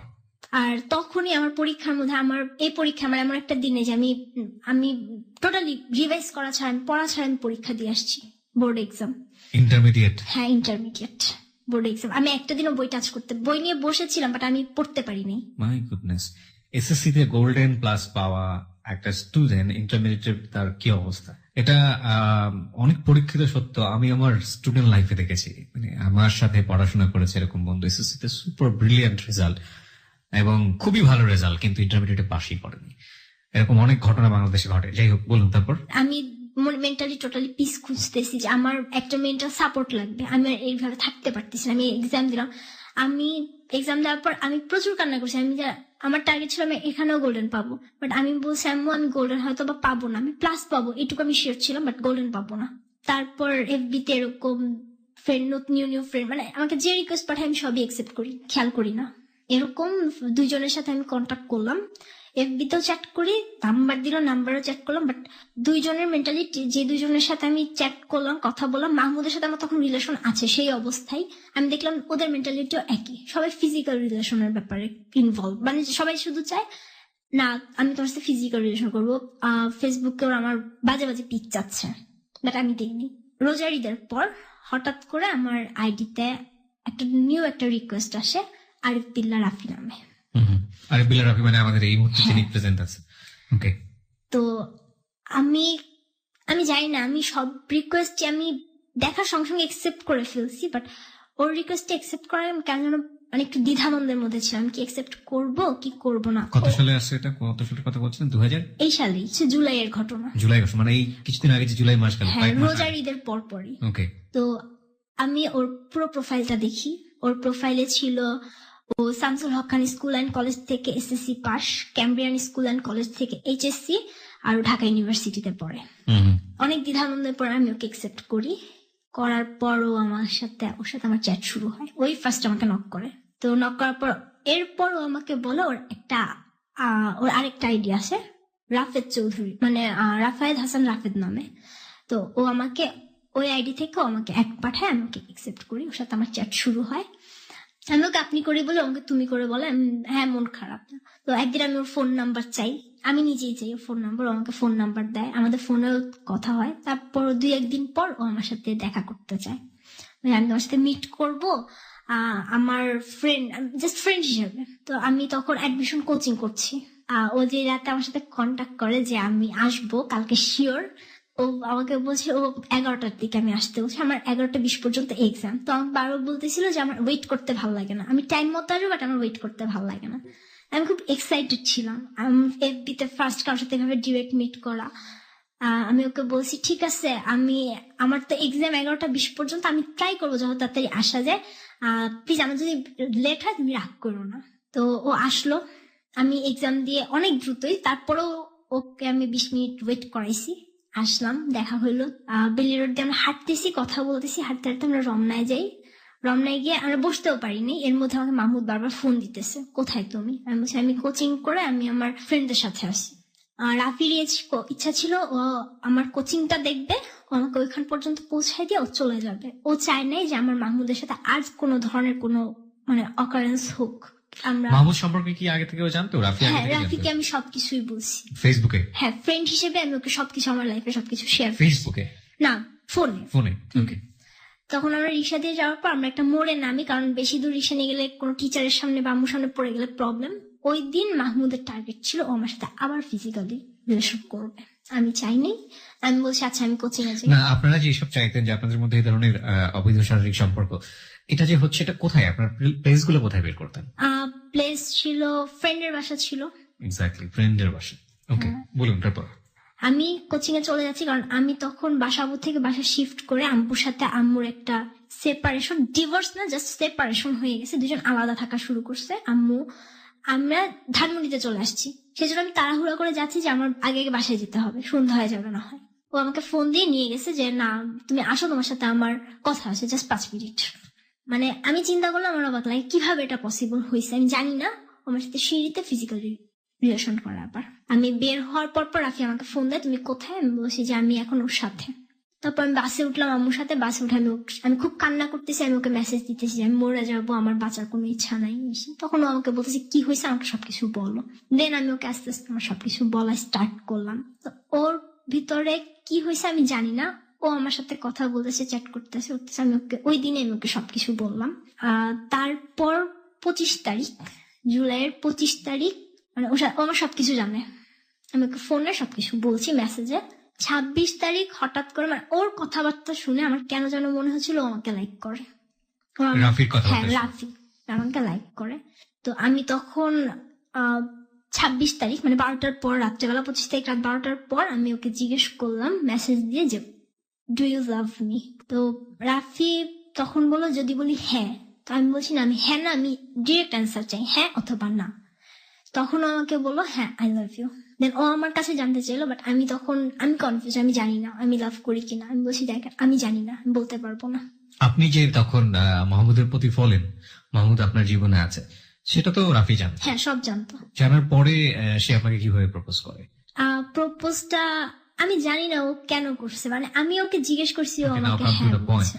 রাফি এখানে আছে। রাফি, যেটা হচ্ছে যে মনিকা তো সবকিছু শেয়ার করতে আপনার সঙ্গে, তাই না? এবং এটা জানার পরেও আপনি ওকে কেন প্রপোজ করেছিলেন বা ওকে ভালোবাসলেন কেন? না, আমি আসলে মনে কোনো সময় সাহস মনে পাইতাম না যে আমি ওকে মনে করবো যে মনিকা আমার খুব মানে তোমাকে খুব মানে ভালো লাগে মানে না, কিন্তু ওর লাইফে তো একটা ছিল একজন। হ্যাঁ আমি জানি ছিল, জাস্ট ওর লাইফ স্টোরিটা মানে আমার কাছে মানে এরকম করছে যে এ একটা মেয়ে এত কিছু সাফার করছে, যদি একজনকে যদি ভালোবাসে ট্রুলি সে ছাড়বে না, মানে কোনদিন সে ছাড়বে না। আমি শুধু এইটুকু মানে জানতাম। এই রিলেশন মানে 26 তারিখে আমাদের দুজন মানে ও আমাকে আই লাভ ইউ বললো, আমি সকালের দিকে আমি ওকে বললাম। 2 দিন পরে রিলেশন হওয়ার পরের মিট, আমি ওই দিন টোটালি টার্গেট নিয়ে বের হয়েছি, আমি মাহমুদের সাথে রিলেশন ব্রেকআপ করে ফেলবো। এর মাঝখানে মাহমুদ আমাকে যত ফোন দেয় আমি ওকে টোটালি অ্যাভয়েড করা স্টার্ট করলাম। ও আমাকে মেসেজের উপর মেসেজ দেয়, কল দেয়, আমি কলও রিসিভ করি না, মেসেজের রিপ্লাই দিই না, টোটালি অ্যাভয়েড করতেছি। ও আমাকে থ্রেট দিতেছে যে তুমি যদি আমাকে রিপ্লাই না করো আমি আন্টিকে বলবো, সবকিছু বলবো। আমি তারপরে রিপ্লাই করি না। দেন আমি ওই দিন যখন আমাদের মিট হলো, ও আর আমি 2টা পর্যন্ত ঘুরলাম। 2টা বাজে আমি কোচিং এর কাজ দিয়ে আমি আম্মুর সাথে, আম্মু যে কোচিং এ জব করে আমি ওইখানে গেলে আমি আর আম্মু একসাথে বাসায় চলে আসবো, ওইখানে যাচ্ছি। তো মাহমুদ ওই দিন কোচিং থেকে বের হয়ে ও আমি যেখানে কোচিং করি ওইখানে দাঁড়ায় ছিল। তো আমি আমার ফ্রেন্ড যে নূপুর, ওকে বলছি মাহমুদ যদি তোকে ফোন দেয় কিছু দেয় তুই বলবি মনিকা কোচিং ক্লাসে আছে।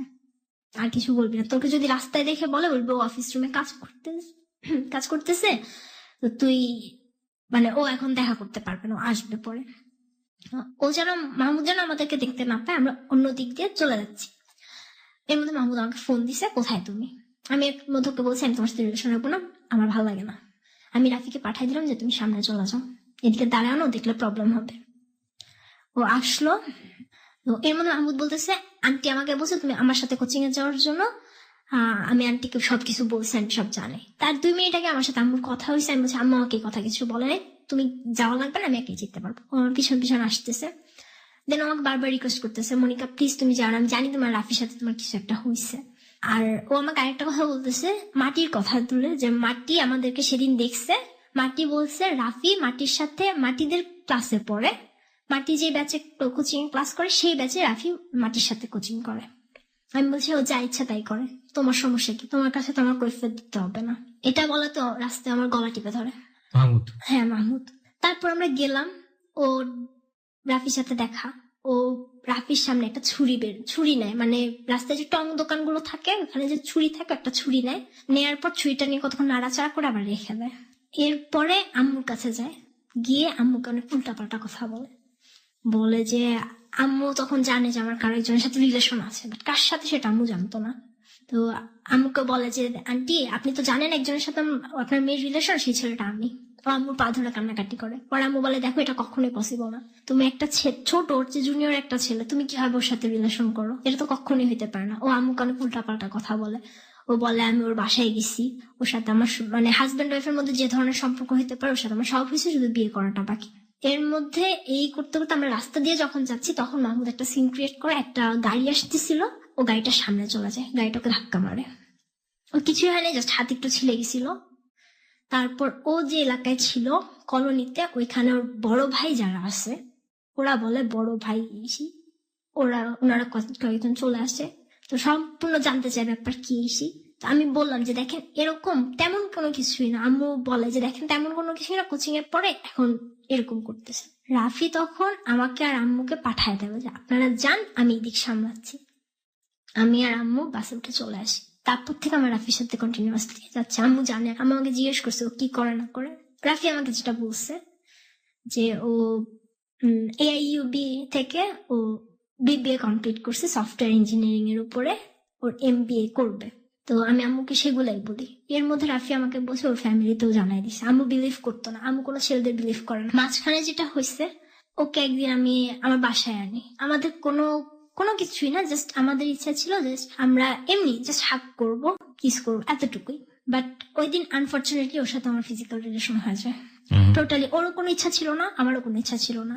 এরপর আমাদের ফার্স্ট মান্থ খুব ভালো কাটলো। সেকেন্ড মান্থ আমাদের এই 25 তারিখে আমাদের 2 মাস হলো। 1.5 মাস টোটালি ভালো, তেমন কোনো প্রবলেম না। হ্যাঁ আম্মু মাঝে মধ্যে প্রবলেম করতো, আমি পড়াশোনা খুব কম করতেছি। আমি আমার রেজাল্ট দেখে বিলিভ করতে পারিনি যে আমি রেজাল্ট আমার খারাপ হবে। আমি 4.58 পাই, বাট আমি শিওর ছিলাম আমার A+ থাকবে। ওই যেদিন বের হয়েছি বাসা থেকে তার আগের দিন ওর সাথে আমার দেখা হয়েছে, ও এসে আমার সাথে দেখা করে গেছে। আমরা ছিলাম একসঙ্গে, সারাদিন ছিলাম, ঘুরে টুরে তারপর গেছে। তো আমাদের মধ্যে এমন একটা অবস্থা যে আমাদের যদি একদিন দেখা না হয় মানে থাকতে পারতেছি না। একদিন দেখা না হইলে মানে চ্যাট করতেছি, আধা ঘন্টা যদি আমাদের মধ্যে চ্যাট অফ থাকে, একজন একজনের পাগল হয়ে যায়, এরকম অবস্থা। পরে ওর বাসা হচ্ছে যাত্রাবাড়ি সানারপাড়ে, আমি থাকি মোহাম্মদপুর। এই প্রান্ত থেকে ও প্রান্ত, প্রতিদিন আসতো। তো ওই দিন ও বলতেছে তুমি আসো। আমি ফার্স্ট সকালবেলা বলছি আমি আসি, ও বলছে যে না তুমি রেস্ট নাও, তুমি অসুস্থ, তোমার আসার দরকার নেই।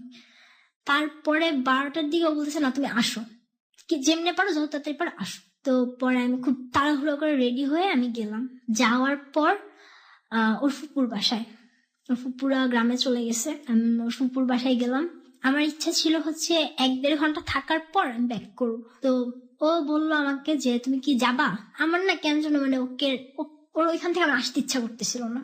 আমি রয়ে গেলাম। ওর ছোট ভাইকে দিয়ে ও বাহির থেকে, যেহেতু ওর ফুপু বাসায় নেই আর রুম যদি খোলা থাকে তখন প্রবলেম হতে পারে যে রাত্রেবেলা রুম খোলা, কারণ ওর তো বাসা আছে, ও ফুপুর বাসায় কেন থাকবে। ওর ছোট ভাই বাইরে তালা লাগিয়ে দিয়ে চলে গেল। আমি ওই দিন ওর বাসায়, ওর সাথে ফুপুর বাসাতেই আমরা দুজন নিজেরাই রান্না করলাম। আমি কখনোই রান্না করি নাই ওই দিন ফার্স্ট। আমার লাইফে আমি পোলাও রান্না করছি ওর সাথে, জানি না কেমন হয়েছে, বাট দুজন মিলে এনজয় করছি প্রচুর। ছিলাম, ঘুমাইলাম, রাত্রে রাত্রে আবার আমার জ্বর আসছে, ও আমার উঠায় ওষুধ খাওয়াইছে। ও আপনার বাসায় জানতো যে আপনি আউট গোয়িং করছেন রাতে? হ্যাঁ, আম্মুকে আমি, আমার মোবাইলে চার্জ ছিল না, আমি চার্জার নিয়ে সাথে আমি আম্মুকে মেসেজ দিছিলাম যে আম্মু আমার একটা ফ্রেন্ডের বাচ্চা, আমাদের যে পরিচয়টা এফবি তে, এটা কেউ জানতো না, সবাই জানতো আমার একটা ফ্রেন্ড ওর কাজিন হয়, তার মাধ্যমে আমাদের রিলেশন। কারণ ফ্রেন্ডের বার্থডে, হ্যাঁ এটা এই জন্য আপনি রাতের বেলা বাইরে থাকছেন, তো এটা তো মা কোয়ারি করবে তাই না? হ্যাঁ, আম্মু আমাকে মানে আমি আম্মুকে একটু দেওয়ার পর মোবাইলটা অফ হয়ে যায়। তারপর আমি আম্মুকে একবার, আম্মু আমাকে ফোন দিছে যে এটা কেমন কথা। আমি বলছি আম্মু অনেক রাত হয়ে গেছে, এই জন্য আন্টি আমাকে আসতে দিতে চাচ্ছে না, আর আমার শরীরও ভালো লাগতেছে না। আম্মু আমাকে এত বিলিভ করে স্টার্ট করছে, আম্মু ধরে নিচ্ছে যে আমার মেয়ে ভুল করছে, এখন আর ভুল করবে না আমার মেয়ে। আর আম্মুর এতটুকু ভরসা, ওর উপরও ভরসা ছিল, আম্মু ওকেও বিশ্বাস করা স্টার্ট করে দিছে মোটামুটি।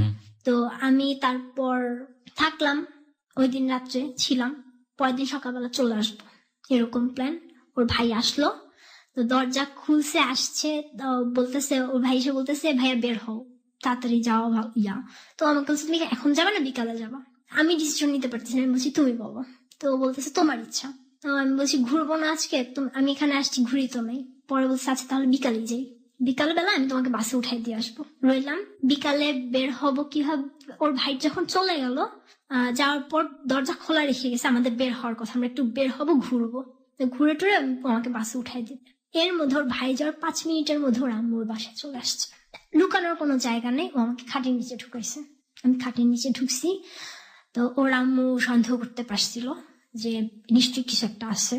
ওর আম্মু সারা ঘর খুঁজলো, এন্ড লাস্ট পর্যন্ত খাটের নিচে কি দেওয়ার পর আমাকে দেখতে পাইলো।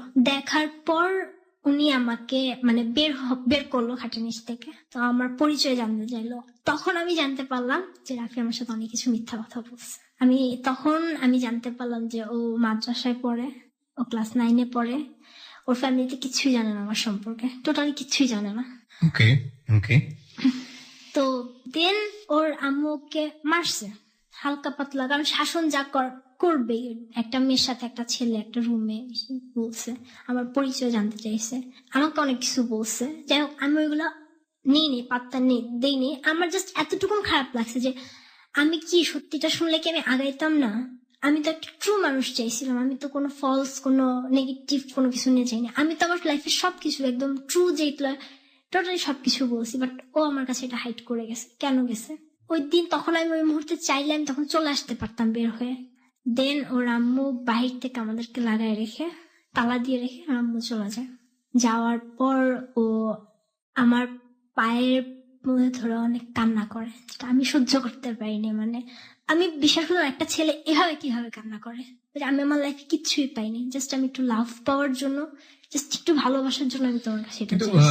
রাফি আপনার বয়স তো 23, আপনি এত বড় মানে গ্যাপ কেন? 23 বছর বয়স সাধারণত অনার্স কমপ্লিট করে যাওয়ার কথা, এরকম একটা সময় আপনি ক্লাস 9-এ কেন পড়ছেন? না, আমি মানে ফার্স্ট টাইম আপনার ওই যে হাফিজি মাদ্রাসা আর কি করতাম। তো আমি হাফেজও পড়েছেন? হ্যাঁ, আপনি কোরআনের হাফেজ? জি, কোরআনের হাফেজ আপনি। Okay fine. আমি রাফি ওর লাইফের স্কেচটাই তো মোটামুটি এখানে সবচেয়ে বড় করে এসছে। আপনার সম্পর্কে একটু টুকটাক জানি। আপনার লাইফে কি মনিকাই ফার্স্ট, নাকি এর আগেও মনিকার মতো দুই একজন ছিল? আমার লাইফে একদম ছিল, মানে আমার খুব ভালো লাগতো। এটা আসলে আমার গাধামি হইতে পারে, সে ছিল আমার খালামণি। মানে সে আমার মতোই বয়সের দিক থেকে আপনার, হ্যাঁ, ভালো লাগার জায়গাটার দিক থেকে একজন। হ্যাঁ, একজনই। এরপরে আপনার জীবনে আর কেউ আসে না, এরপরে আমার লাইফে একজন আসে, ও আমার দিক দিয়ে ফার্স্ট। আপনার দিক থেকে ফার্স্ট? হ্যাঁ, আমার দিক দিয়েও ফার্স্ট। তারপর ওর ভাই আসলো, দরজা খুললো, আমরা বের হলাম, বাইরে প্রচুর বৃষ্টি, আমরা বের হতে পারলাম না, এত বৃষ্টি যে আমার বের হয়ে আমার আসা পসিবল না। ওই দিন আমি রয়ে গেলাম ওর বাসায়, ওর সাথে ও আর আমি ফুপুর বাসায়। ওর ভাই একইভাবে তালা দিয়ে রেখে চলে গেছে। সকালবেলা ওর ভাই আসলো, সকালে না দুপুর বেলা, আমরা ওয়েট করতেছি যত তাড়াতাড়ি আসবো তত তাড়াতাড়ি বাসায় আসবো। ও 1টা বাজে আসছে। তখন আমরা ডিসিশন নিয়ে নিছি যে আমরা FM-এ আসবো। এমন একটা সিচুয়েশন আমাদের মধ্যে, আমরা দুজনকে ছাড়তেও পারবো না, দুজনকে ছাড়া থাকতেও পারবো, মানে কোনোটাই পসিবল না। Okay fine, this is your situation right now. হ্যাঁ, বাই দ্য ওয়ে রাফি, আপনার সিদ্ধান্তটা কি? আপনার ফ্যামিলি যদি আপনাকে বঞ্চিত করে দেয়, আপনার প্রপার্টি যদি বন্ধ করে দেয়, সবকিছু ইয়ে করে দিতে হয়, তখন আপনি কি করবেন? না, আমি এইটুকু জানি যে আমার মা বাবা আমাকে ছাড়বে না। নো, আমি আপনাকে ওই জানার জায়গা থেকে একদম স্ট্রিক্টলি কোশ্চেন করতে চাই, ওকে পাওয়ার জন্য আপনার ফ্যামিলিকে ছাড়তে যদি হয়, প্রপার্টি জায়গাটা যদি বন্ধ করে দিতে হয়, give me the honest opinion, কোন প্রকার কোনো কনফিউজ করেন না। 3টা অপশন আছে, একটা হচ্ছে যে আমি ছেড়ে দিব সবকিছু ওর জন্য, আরেকটা হচ্ছে না আমি ছাড়বো না, এটা আমার পক্ষে সম্ভব না, আরেকটা হচ্ছে আমি কনফিউজ। আপনি কোন জায়গায় আছেন, হাতে নাতে না কনফিউজে? আমার জাস্ট ওকে লাগবে, আর কাউকে না। সো আপনি চাইলে আপনার বাবা মা, ফ্যামিলি, পরিবার, অর্থ সম্পত্তি সবকিছু ছেড়ে দেবেন। জি। আপনার ওপিনিয়নটা কি মনিকা? আমি ওর জন্য সব করতে পারবো। সব করতে পারবো বলতে? আমাকে যদি বলা হয় যে হ্যাঁ আমার মা আমাকে টোটালি আলাদা, আমি এখন টোটালি আলাদাই, সত্যি কথা বলতে। মানে লাইক রাফির মতো আপনি আপনার হ্যাঁ, ফ্যামিলি সবকিছু family ছেড়ে সবকিছু দিতে পারবেন। ছেড়ে দিতে পারবো। সম্পর্কের জায়গাটার বয়স হচ্ছে কয় মাস? 2 মাস। 2 মাস। 2 মাসের মধ্যে আপনারা দুজনই ফ্যামিলিকে ছাড়তে পারেন, এরকম একটা অবস্থার মধ্যে আসছেন। একজনের বয়স হচ্ছে 23 এবং আরেকজনের বয়স হচ্ছে মাত্র 17 কিংবা 18 আমরা বলতে পারি।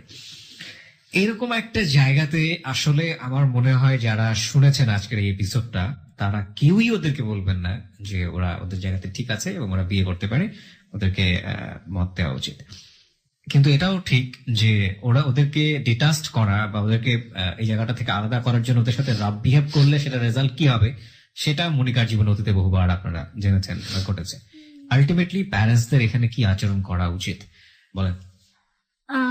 আমরা যেদিন লাস্ট বের হয়ে চলে আসার কথা, সকালবেলা ভাই আমরা বললাম আমরা FM এ আসবো, ওই দিন ঈদের আগের দিনের কথা। ওর ভাই এসে দরজা খুললো, আমরা বের হলাম।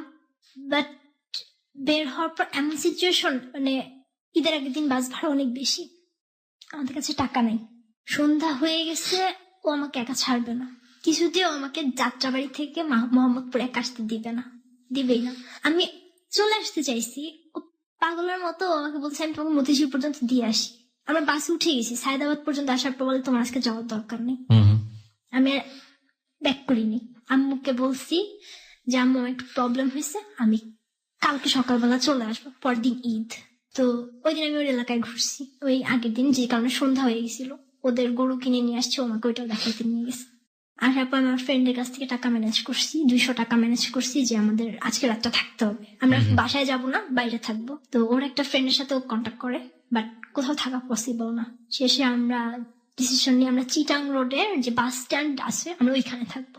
ও বলে ওর বাসার পাশে একটা নতুন কনস্ট্রাকশন একটা বিল্ডিং হচ্ছে, তো ও বলে যে রাত্রে আমি এখন তোমাকে ওইখানে নিয়ে যাব, তুমি জাস্ট ওইখানে থাকবে, আমি বাসায় যাব, আমাদের কারো মোবাইলে চার্জ নেই, আমি বাসায় গিয়ে জাস্ট মোবাইলটা চার্জ দিব, আধা ঘন্টার মধ্যে আমি যদি পারি আমি ফুপুর বাসার চাবিটা নিয়ে বের হবো, আর যদি না পারি তোমাকে কষ্ট করা ওই বিল্ডিং এর দোতলায় তোমার রাতটা কাটাইতে হবে। আমরা গেলাম, ও আমাকে বিল্ডিং এ উঠাই দিল, ও আমাকে বলছে তুমি দোতলায় দাঁড়াও, আমি দেখি বাসার কি অবস্থা। ও বাসায় গেল, এর মধ্যে কতগুলো ছেলে আমাদেরকে দেখছে আমরা যে আসছি, আমি যে ওই বিল্ডিংটাতে ঢুকছি ছেলেগুলো আমাকে দেখছে। ও বাসায় ঢোকার 2 মিনিটের মধ্যে ছেলেগুলো বিল্ডিং এর উপরে এসে আমাকে আটকাইতেছে, প্রায় 7-8 জন ছেলের মতো।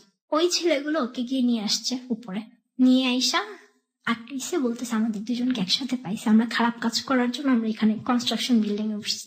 দেন আমরা বারবার বলতেছি যে দেখেন এরকমও বারবার বলতেছে যে আমি জাস্ট ওর সেফটির জন্য আমি ওকে এখানে দাঁড়াইতে বলছি, আর কিছু না, আমি বাসা থেকে টাকা আনতে গেছি এটা বলছে, বাট ওরা মানে নেই।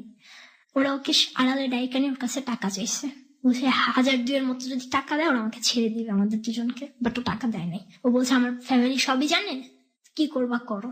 অনেক প্রবলেম হয়, অনেক কিছু হয়, ওর বাবা ওকে ওখানে এসে মারে, দেন আমাকে অনেক কিছু বলে, মানে একটা মেয়েকে খারাপ যতভাবে বলা যায়। আম্মু আসতে চায়নি সকালবেলা ঈদের দিন, বাট আম্মুকে নিয়ে আসা হয়, আম্মু মামি আসে, আসার পর ওনারা আমাকে নিয়ে যেতে চায়, বাট আমার কথা আমি ওকে ছাড়া যাবো না, ও আমাকে ছাড়বে না। বুঝতে পারছি জটিলতা অনেক বড়। এখন কি চাচ্ছেন আপনারা? আপনি কি আপনার ফ্যামিলিতে থাকেন, স্টে করেন, নাকি বের করে দিয়েছে? আমি আমার ফ্যামিলি থেকে গতকাল বের হয়ে চলে আসছি। গতকাল বের হয়ে চলে আসছেন, আপনার মা বের করে দিয়েছে আপনাকে? বের করে দিয়েছে বলতে আমি তো বলছিলাম বাবা মা আলাদা থাকে, আমার মা আমার উপর প্রচুর পরিমাণে মেন্টালি টর্চার করতেছে। তার কথা হচ্ছে আমি তার সাথে থাকতে পারবো না, যদি থাকতে চাই আমার ওকে ছাড়তে হবে, আর তা না হলে তারা আমাকে আমার বাবার হাতে উঠাই দিয়ে আসবে, আমার বাবা আমাকে যা করে করবে। ওকে, আপনার অবস্থা কি? আপনার ফ্যামিলিতে কি অবস্থা রাফি? আমার মানে যা হওয়ার সব হয়েছে, তো আমার আব্বু আম্মু আর একবার আপনার কিচ্ছু মনে বলেন নাই। বাট আপনি কি স্টে করছেন আপনার ফ্যামিলিতে নাকি ওখান থেকে বের হয়ে আসছেন? না, আমি এখনো মানে একবার আমার আব্বু আম্মুর সাথেই আছি। ওকে, ওর যে মানে প্রবলেম গুলো হইতেছে আমার, ও মানে ওই দিন বলছে রাফিদ তুমি বাসায় আসো, আমি ওই দিন ওর এলাকায় যাই, ও জাস্ট ও সার্টিফিকেট নিয়ে ও বের হইছে, আমার হাতে 1 টাকাও নাই। আমি যদি ঠিক আছে বাইরে হইছে, আমার একটু সময় দিতাম, আমি একটা কাজ পাইতাম, তাহলে তাহলে আমি কিছু কথা করতে পারতাম না। ও স্টিলি ও বাইরে হইছে। কালকে রাত্রেবেলা আমরা কোথাও যেতে পারি নাই, আপনার সাথে মিট করার পর আমরা এয়ারপোর্টে গিয়ে আপনার মানে থাকছি। মানে আমাদের ফ্যামিলি টোটালি যাচ্ছে আমাদের সেপারেট করে দিবে। আমার মা, আমি বাসা থেকে বের হইছি, আমার মামাকে বের হইতে দিবে না। আমি বলছি আমি রেডিওতে যাব, আমার কাজ আছে, আমাকে দিবে না। পরে আমি ওকে মেসেজ দিচ্ছি, আমি তোমাকে ফোন দিয়ে কিছু কথা বলবো, তুমি এগুলো মাথায় নিবা না। আমি ওকে ফোন দিয়ে উল্টাপাল্টা কথা বলছি, এগুলো শুনে আমার মা খুশি হয়েছে। আমি just হাসছি। আমি আমি ওকে টোটালি বলছি যে তুমি যদি আমাকে ছাড়তে চাও তুমি ছাড়তে পারো, আমি তোমাকে জোর করতেছি না, তোমার যা মন চায় তুমি তাই করো। ওকে, কিছু জিনিস খুবই গুরুত্বপূর্ণ এখানে। দুটো জিনিস, একটা হচ্ছে আপনাদেরকে আমার গল্পটা শুনে যেটা মনে হয়েছে অ্যাজ এ হিউম্যান বিং হিসেবে সেটা বলা, আর একটা হচ্ছে এখানে লাখ লাখ মানুষ শুনতেছে, তো তারাও কিছু না কিছু বলছে ফেসবুকে, সেটাও বলা। আপনি আমাকে বলেন মনিকা, আপনি যদি আপনার মায়ের জায়গায় থাকতেন আপনি কি করতেন? আমি আমার মেয়ের সুখটাই দেখতাম, সে কি চাচ্ছে, সে কিভাবে হ্যাপি থাকতে চাচ্ছে, আমি ওইটাই দেখতাম। সুখ চাইতেন যেটা, সেটা দেখতেন। হ্যাঁ, আমার মেয়ে কিন্তু কিভাবে আপনার হ্যাপি আপনি থাকবে যদি সেভাবে। বুঝতেন যে আপনার মেয়ে সুখী হবে না, তাহলে আপনি কি করতেন? সুখী হবে না, সে যদি বলে যে হ্যাঁ আমি সুখী হব, আমি ওকে নিয়ে ভালো থাকতেছি, আমি দেখতেছি যে হ্যাঁ আমার মেয়েটা তাকে নিয়ে ভালো আছে, তাহলে আমি মনিকা, কেন প্রথম বাধা কথা দেব? হচ্ছে যে আপনার মা আপনার চাইতে অনেক বেশি এক্সপেরিয়েন্সড। হ্যাঁ, 2 নম্বর যেটা, সেটা হচ্ছে প্রত্যেকটা বাবা মাই চায়, 2-1টা এক্সেপশনাল থাকতে পারেন, অন্তত মা চান যে তার মেয়ে সুখে থাকুক। 3 নম্বর, ইন জেনারেলি যদি বলি, তাহলে আপনারা এখন যে স্টেজে বিলং করছেন, ইকোনমিক্যালি বয়সের দিক থেকে কোনো দিক থেকেই আপনারা ফিট না ফিউচার লাইফ কন্টিনিউ করার জন্য। আপনারা দুইজন প্রচন্ড লাভ করেন, দুইজনকে এই জায়গাটায় আমরা রেসপেক্ট রাখলাম, হ্যাঁ, শ্রদ্ধা রেখেই বলতেছি। ইকোনমিক স্ট্যাটাসের জায়গাটা থেকে, ও যে বললো না কালকে রাতে এয়ারপোর্টে কাটিয়েছে, আজকে রাত কোথায় থাকবেন আপনারা কিন্তু জানেন না, এবং কালকে কোথায় থাকবেন জানেন না। 2 দিন, 3 দিন, 4 দিন, সর্বোচ্চ 1 মাসে ভাবে চলতে পারবেন, তারপরে লাইফটা কিন্তু অনেক বেশি পাজল হয়ে যাবে। এই যে ভালোবাসা বা ইমোশনের জায়গাতে আছেন, এই ইমোশনটা হয়তো আরো স্ট্রাগল পেলে হয়তো ভালোর দিকে যাবে, অথবা শেষ হয়ে যাবে। আমি সেটা বলতে চাচ্ছি না। আমার কথা হচ্ছে আপনাদের লাভের জায়গাটা ঠিক আছে, এটা আপনাদের ব্যক্তিগত ব্যাপার, কিন্তু আপনারা সোশ্যাল রিয়েলিটিকে তো অস্বীকার করতে পারবেন না। আপনাদের ঘর সংসার করতে হলে সেই স্টেজ থাকতে হবে, সেই ইকোনমিক অবস্থা থাকতে হবে। আপনি নিজেও এখন পর্যন্ত সেই বয়স প্রাপ্ত হননি, 1। আর 2 নম্বর হচ্ছে হলো কিছুই করে না এখন পর্যন্ত, তাহলে ও কি করবে? একটা যেটা করতে পারে সেটা হচ্ছে আপনাদের এই সম্পর্কটাকে ফ্যামিলি থেকে এক ধরনের এই অর্থে মেনে নেওয়া যে তোমরা নিজেরা মিট করো না, দুজন দুজের পায়ের উপর দাঁড়াও, তোমরা নিজেরা ইকোনমিক একটা জায়গাতে আসো, তারপরে তোমরা সিদ্ধান্ত নাও যে তোমরা বিয়ে করবে কি করবে না। সেই জায়গাটা থেকে আপনাদের ফ্যামিলি একটা সাপোর্ট দিতে পারে। এখন আপনাদের ফ্যামিলি যদি আপনাদের দুজনের প্রতি এতটা রিজিড হয়, ভয়াবহ রিজিড, যে ওকে যেটা বলছে তোমার আপনার দিকে আগাতে পারবে না, আপনাকে যেটা বলছে ওর দিকে যেতে পারবে না, সেটা তাদের সোশ্যাল রিয়েলিটি জায়গা থেকে বলেছে। কারণ এটা আপনারা করেননি, কিন্তু আপনাদেরকে ওইরকম একটা জায়গায় গিয়ে পাওয়া গিয়েছে, সেটা যে কোনো বাবা মার জন্যই খুব বেশি ডিসগ্রেসফুল, অপমানের। আর আপনার যে অতীত ব্যাকগ্রাউন্ড, যেটা বাবা মা বা মা পেয়েছে, যে আচরণটা, হ্যাঁ সন্তান তো ফল্ট করবেই, কিন্তু সন্তানের ফল্টের জায়গাটা আমরা কিভাবে ট্রিটমেন্ট করছি সেটাও কিন্তু অনেক বড় একটা ফল্ট হয়ে যেতে পারে। সেই ফল্টের জায়গাটায় ট্রিটমেন্টটা ফল্ট ছিল আপনার বাবা মায়ের, কিন্তু আপনি কিন্তু ফল্ট করেছেন কয়েকটি জায়গাতে, এটা অস্বীকার করার কোনো উপায় নেই। না, তো সেই জায়গা থেকে আপনার মাও আপনার প্রতি কনফিডেন্ট না, আপনার বাবাও আপনার প্রতি কনফিডেন্ট না যে আপনি এই রিলেশনশিপেও ভবিষ্যতে কন্টিনিউ করবেন, বিকজ এই রিলেশনশিপের মাত্র বয়স হচ্ছে মাত্র 2 মাস। আমি কি বোঝাতে পেরেছি? রাফির জায়গাটা আমি ইনোভেটই করতে চাই না, আমি ধরে নিচ্ছি ও খুব ভালো একটা ছেলে, যেটা আপনার জীবনে পারফেক্ট, কিন্তু আপনার জায়গাটা তো স্টেবল না। একটা রিলেশনশিপ অন্তত 2 বছর কন্টিনিউ করেন, অন্তত 4 বছর কন্টিনিউ করেন, অন্তত 5 বছর কন্টিনিউ করেন, করার পরে গিয়ে একটা সিদ্ধান্ত নেন যে আপনারা সংসার করবেন কিনা। মাত্র 2 মাসের ইমোশন একদিন মানুষকে চেনা যায় না, বা আদৌ আপনারা দুজনের ফিট কিনা এটা চেনা যায় না। 2 মাস প্রচন্ড ইমোশনের মাস, কিন্তু ইমোশনটা 2 মাস পরে থাকবে না, 2 বছর পরে এরকম থাকবে না, কিন্তু একটা জায়গায় গিয়ে দাঁড়াবে। যদি দুজনের বোঝাপড়াটা খুব ভালো হয়, তাহলে অন্তত একটা সার্টেন পিরিয়ডের পরে গিয়ে, যেটা আলটিমেটলি আর কমে যাবে না, ওরকম একটা জায়গায় দাঁড়াবে। ওই জায়গাটা থেকে যদি মনে হয় দুজন সংসার করতে পারবেন, তারপরে সংসারের একটা সিদ্ধান্ত নেন। এখন পর্যন্ত আপনার লাইফে যে ভুলটা হয়নি মনিকা, সেটা হচ্ছে বিয়ে করার মতো ঘটনা। আপনি যদি এরকম ভাবে একজনকে বিয়ে করেন 2 মাসের পরিচয়ে, এটাও যে 2 বছর পরে ভেঙে যাবে না বা 6 মাস পরে ভেঙে যাবে না, সেটার গ্যারান্টি কোনো দেওয়াই যায় না। আর দ্বিতীয়, আমার কাছে যেটা মনে হচ্ছে পুরো লাইফটা পরে আপনি অনেক ব্রিলিয়ান্ট একটা স্টুডেন্ট, সেই জায়গাটাকে প্রপারলি ইউজ করাটা এখন খুবই খুবই খুবই ইম্পর্টেন্ট। আপনি ইউনিভার্সিটিতে যে এরিনাতে যান, ওখানে একটা অনেক বড় জগৎ দেখবেন, সেখানে যদি আপনার সিদ্ধান্ত মনে হয় যে এত কিছু বড় জায়গাতে পড়াশোনা করে আপনি নিজের জায়গাটাকে স্টেবল করে ওর যে ইকোনমিক স্ট্যাটাস, ওর যে পড়াশোনার স্ট্যাটাস বা ও যে স্টেজে বিলং করতেছে আপনার চেয়ে অনেক অনেক পিছনে জেনারেল লাইনে, সেখান থেকে আপনি ওকে ক্যারি করতে পারবেন, কজ আপনি এখনো অ্যাডোলেসেন্স পিরিয়ডের একটা স্টেজে আছেন, তাহলে আপনার কন্টিনিউ করা উচিত। নইলে ওকে বিয়ে করার পরে 2 মাস পরে আপনার মেন্টালিটি চেঞ্জ হয়ে যেতে পারে। রাফির ক্ষেত্রে কি হবে না হবে সেটা আমি ডিগ্রি করতে চাচ্ছি না, আমি যেহেতু পুরো বিষয়টা আপনাকে তুলে ধরেছি এখানে, ঠিক আছে? এগুলো একটু ঠান্ডা মাথায় ভাবার সুযোগ আছে। আমার মনে হয় যেটা, যে পরিবার হচ্ছে দুজনেরই শেষ আশ্রয়স্থল। এখন পর্যন্ত আপনি যদি পরিবারের বাইরে এসে কিছু করতে চান, সেটা আপনার জন্য পরিবারের ভেতরে থাকলে যে অবস্থা খারাপ অবস্থা হবে তার চেয়েও বড় ভয়াবহ খারাপ অবস্থা হতে পারে।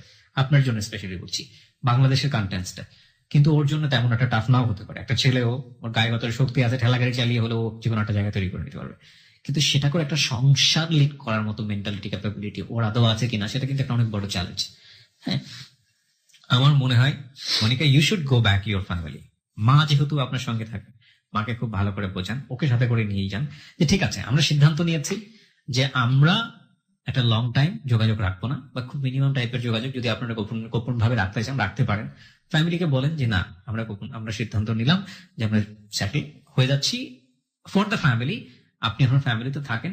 ওকেও বলেন ধৈর্য ধরতে, হ্যাঁ আপনি পড়াশোনা করেন, নিজেরা কিছু আর্ন করেন, নিজের জায়গাটা স্টেবল হোক, তারপরেই আপনারা সিদ্ধান্ত নেন। না ভাইয়া, না একবার আসলে হচ্ছে আমি ওকে মানে কালকে অনেক বলছি যে তুমি যাও, মানে আমাকে তুমি যদি ভালোবাসো তুমি আমাকে অবশ্যই পাবা, আমি তোমাকে অবশ্যই পাবো। আমি ওকে সব মানে বুঝাইছি, বাট আমাদের অবস্থাটা মানে এরকম যে আমরা এক হাত মানে ধরে আমরা থাকতেই পারি না। আর ভাইয়া ফ্যামিলিতে ব্যাক করার মতো কোনো মানে way ব্যাক করার আমাদের কোনো চান্সই নেই। আপনার মা আপনাকে নিবে না?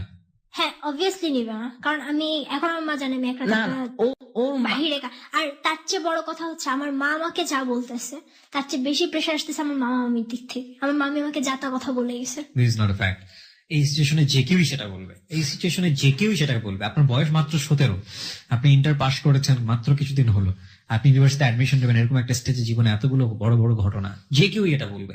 এই বলা না বলার জায়গাটাতে আপনি যখন মা হবেন তখন আপনি বুঝতে পারবেন যে আপনার বাবা মা কত বড় স্যাক্রিফাইস করেছে। কিন্তু আপনার উচিত এই মুহূর্তে আপনার ফ্যামিলিতে ব্যাক করে গিয়ে মাকে বলা যে মা, আই এম সারেন্ডিং মাইসেলফ, আমি সারেন্ডার করছি এই অর্থে যে আমি লেখাপড়া করব। ইউনিভার্সিটিতে যান, আপনি ইউনিভার্সিটির জগৎ সম্পর্কে আপনার কোনো আইডিয়াই নেই, ইউনিভার্সিটির জগতে আগে পা দেন, ওইখানে গিয়ে একটা মানুষ স্বয়ং সম্পূর্ণ হয়।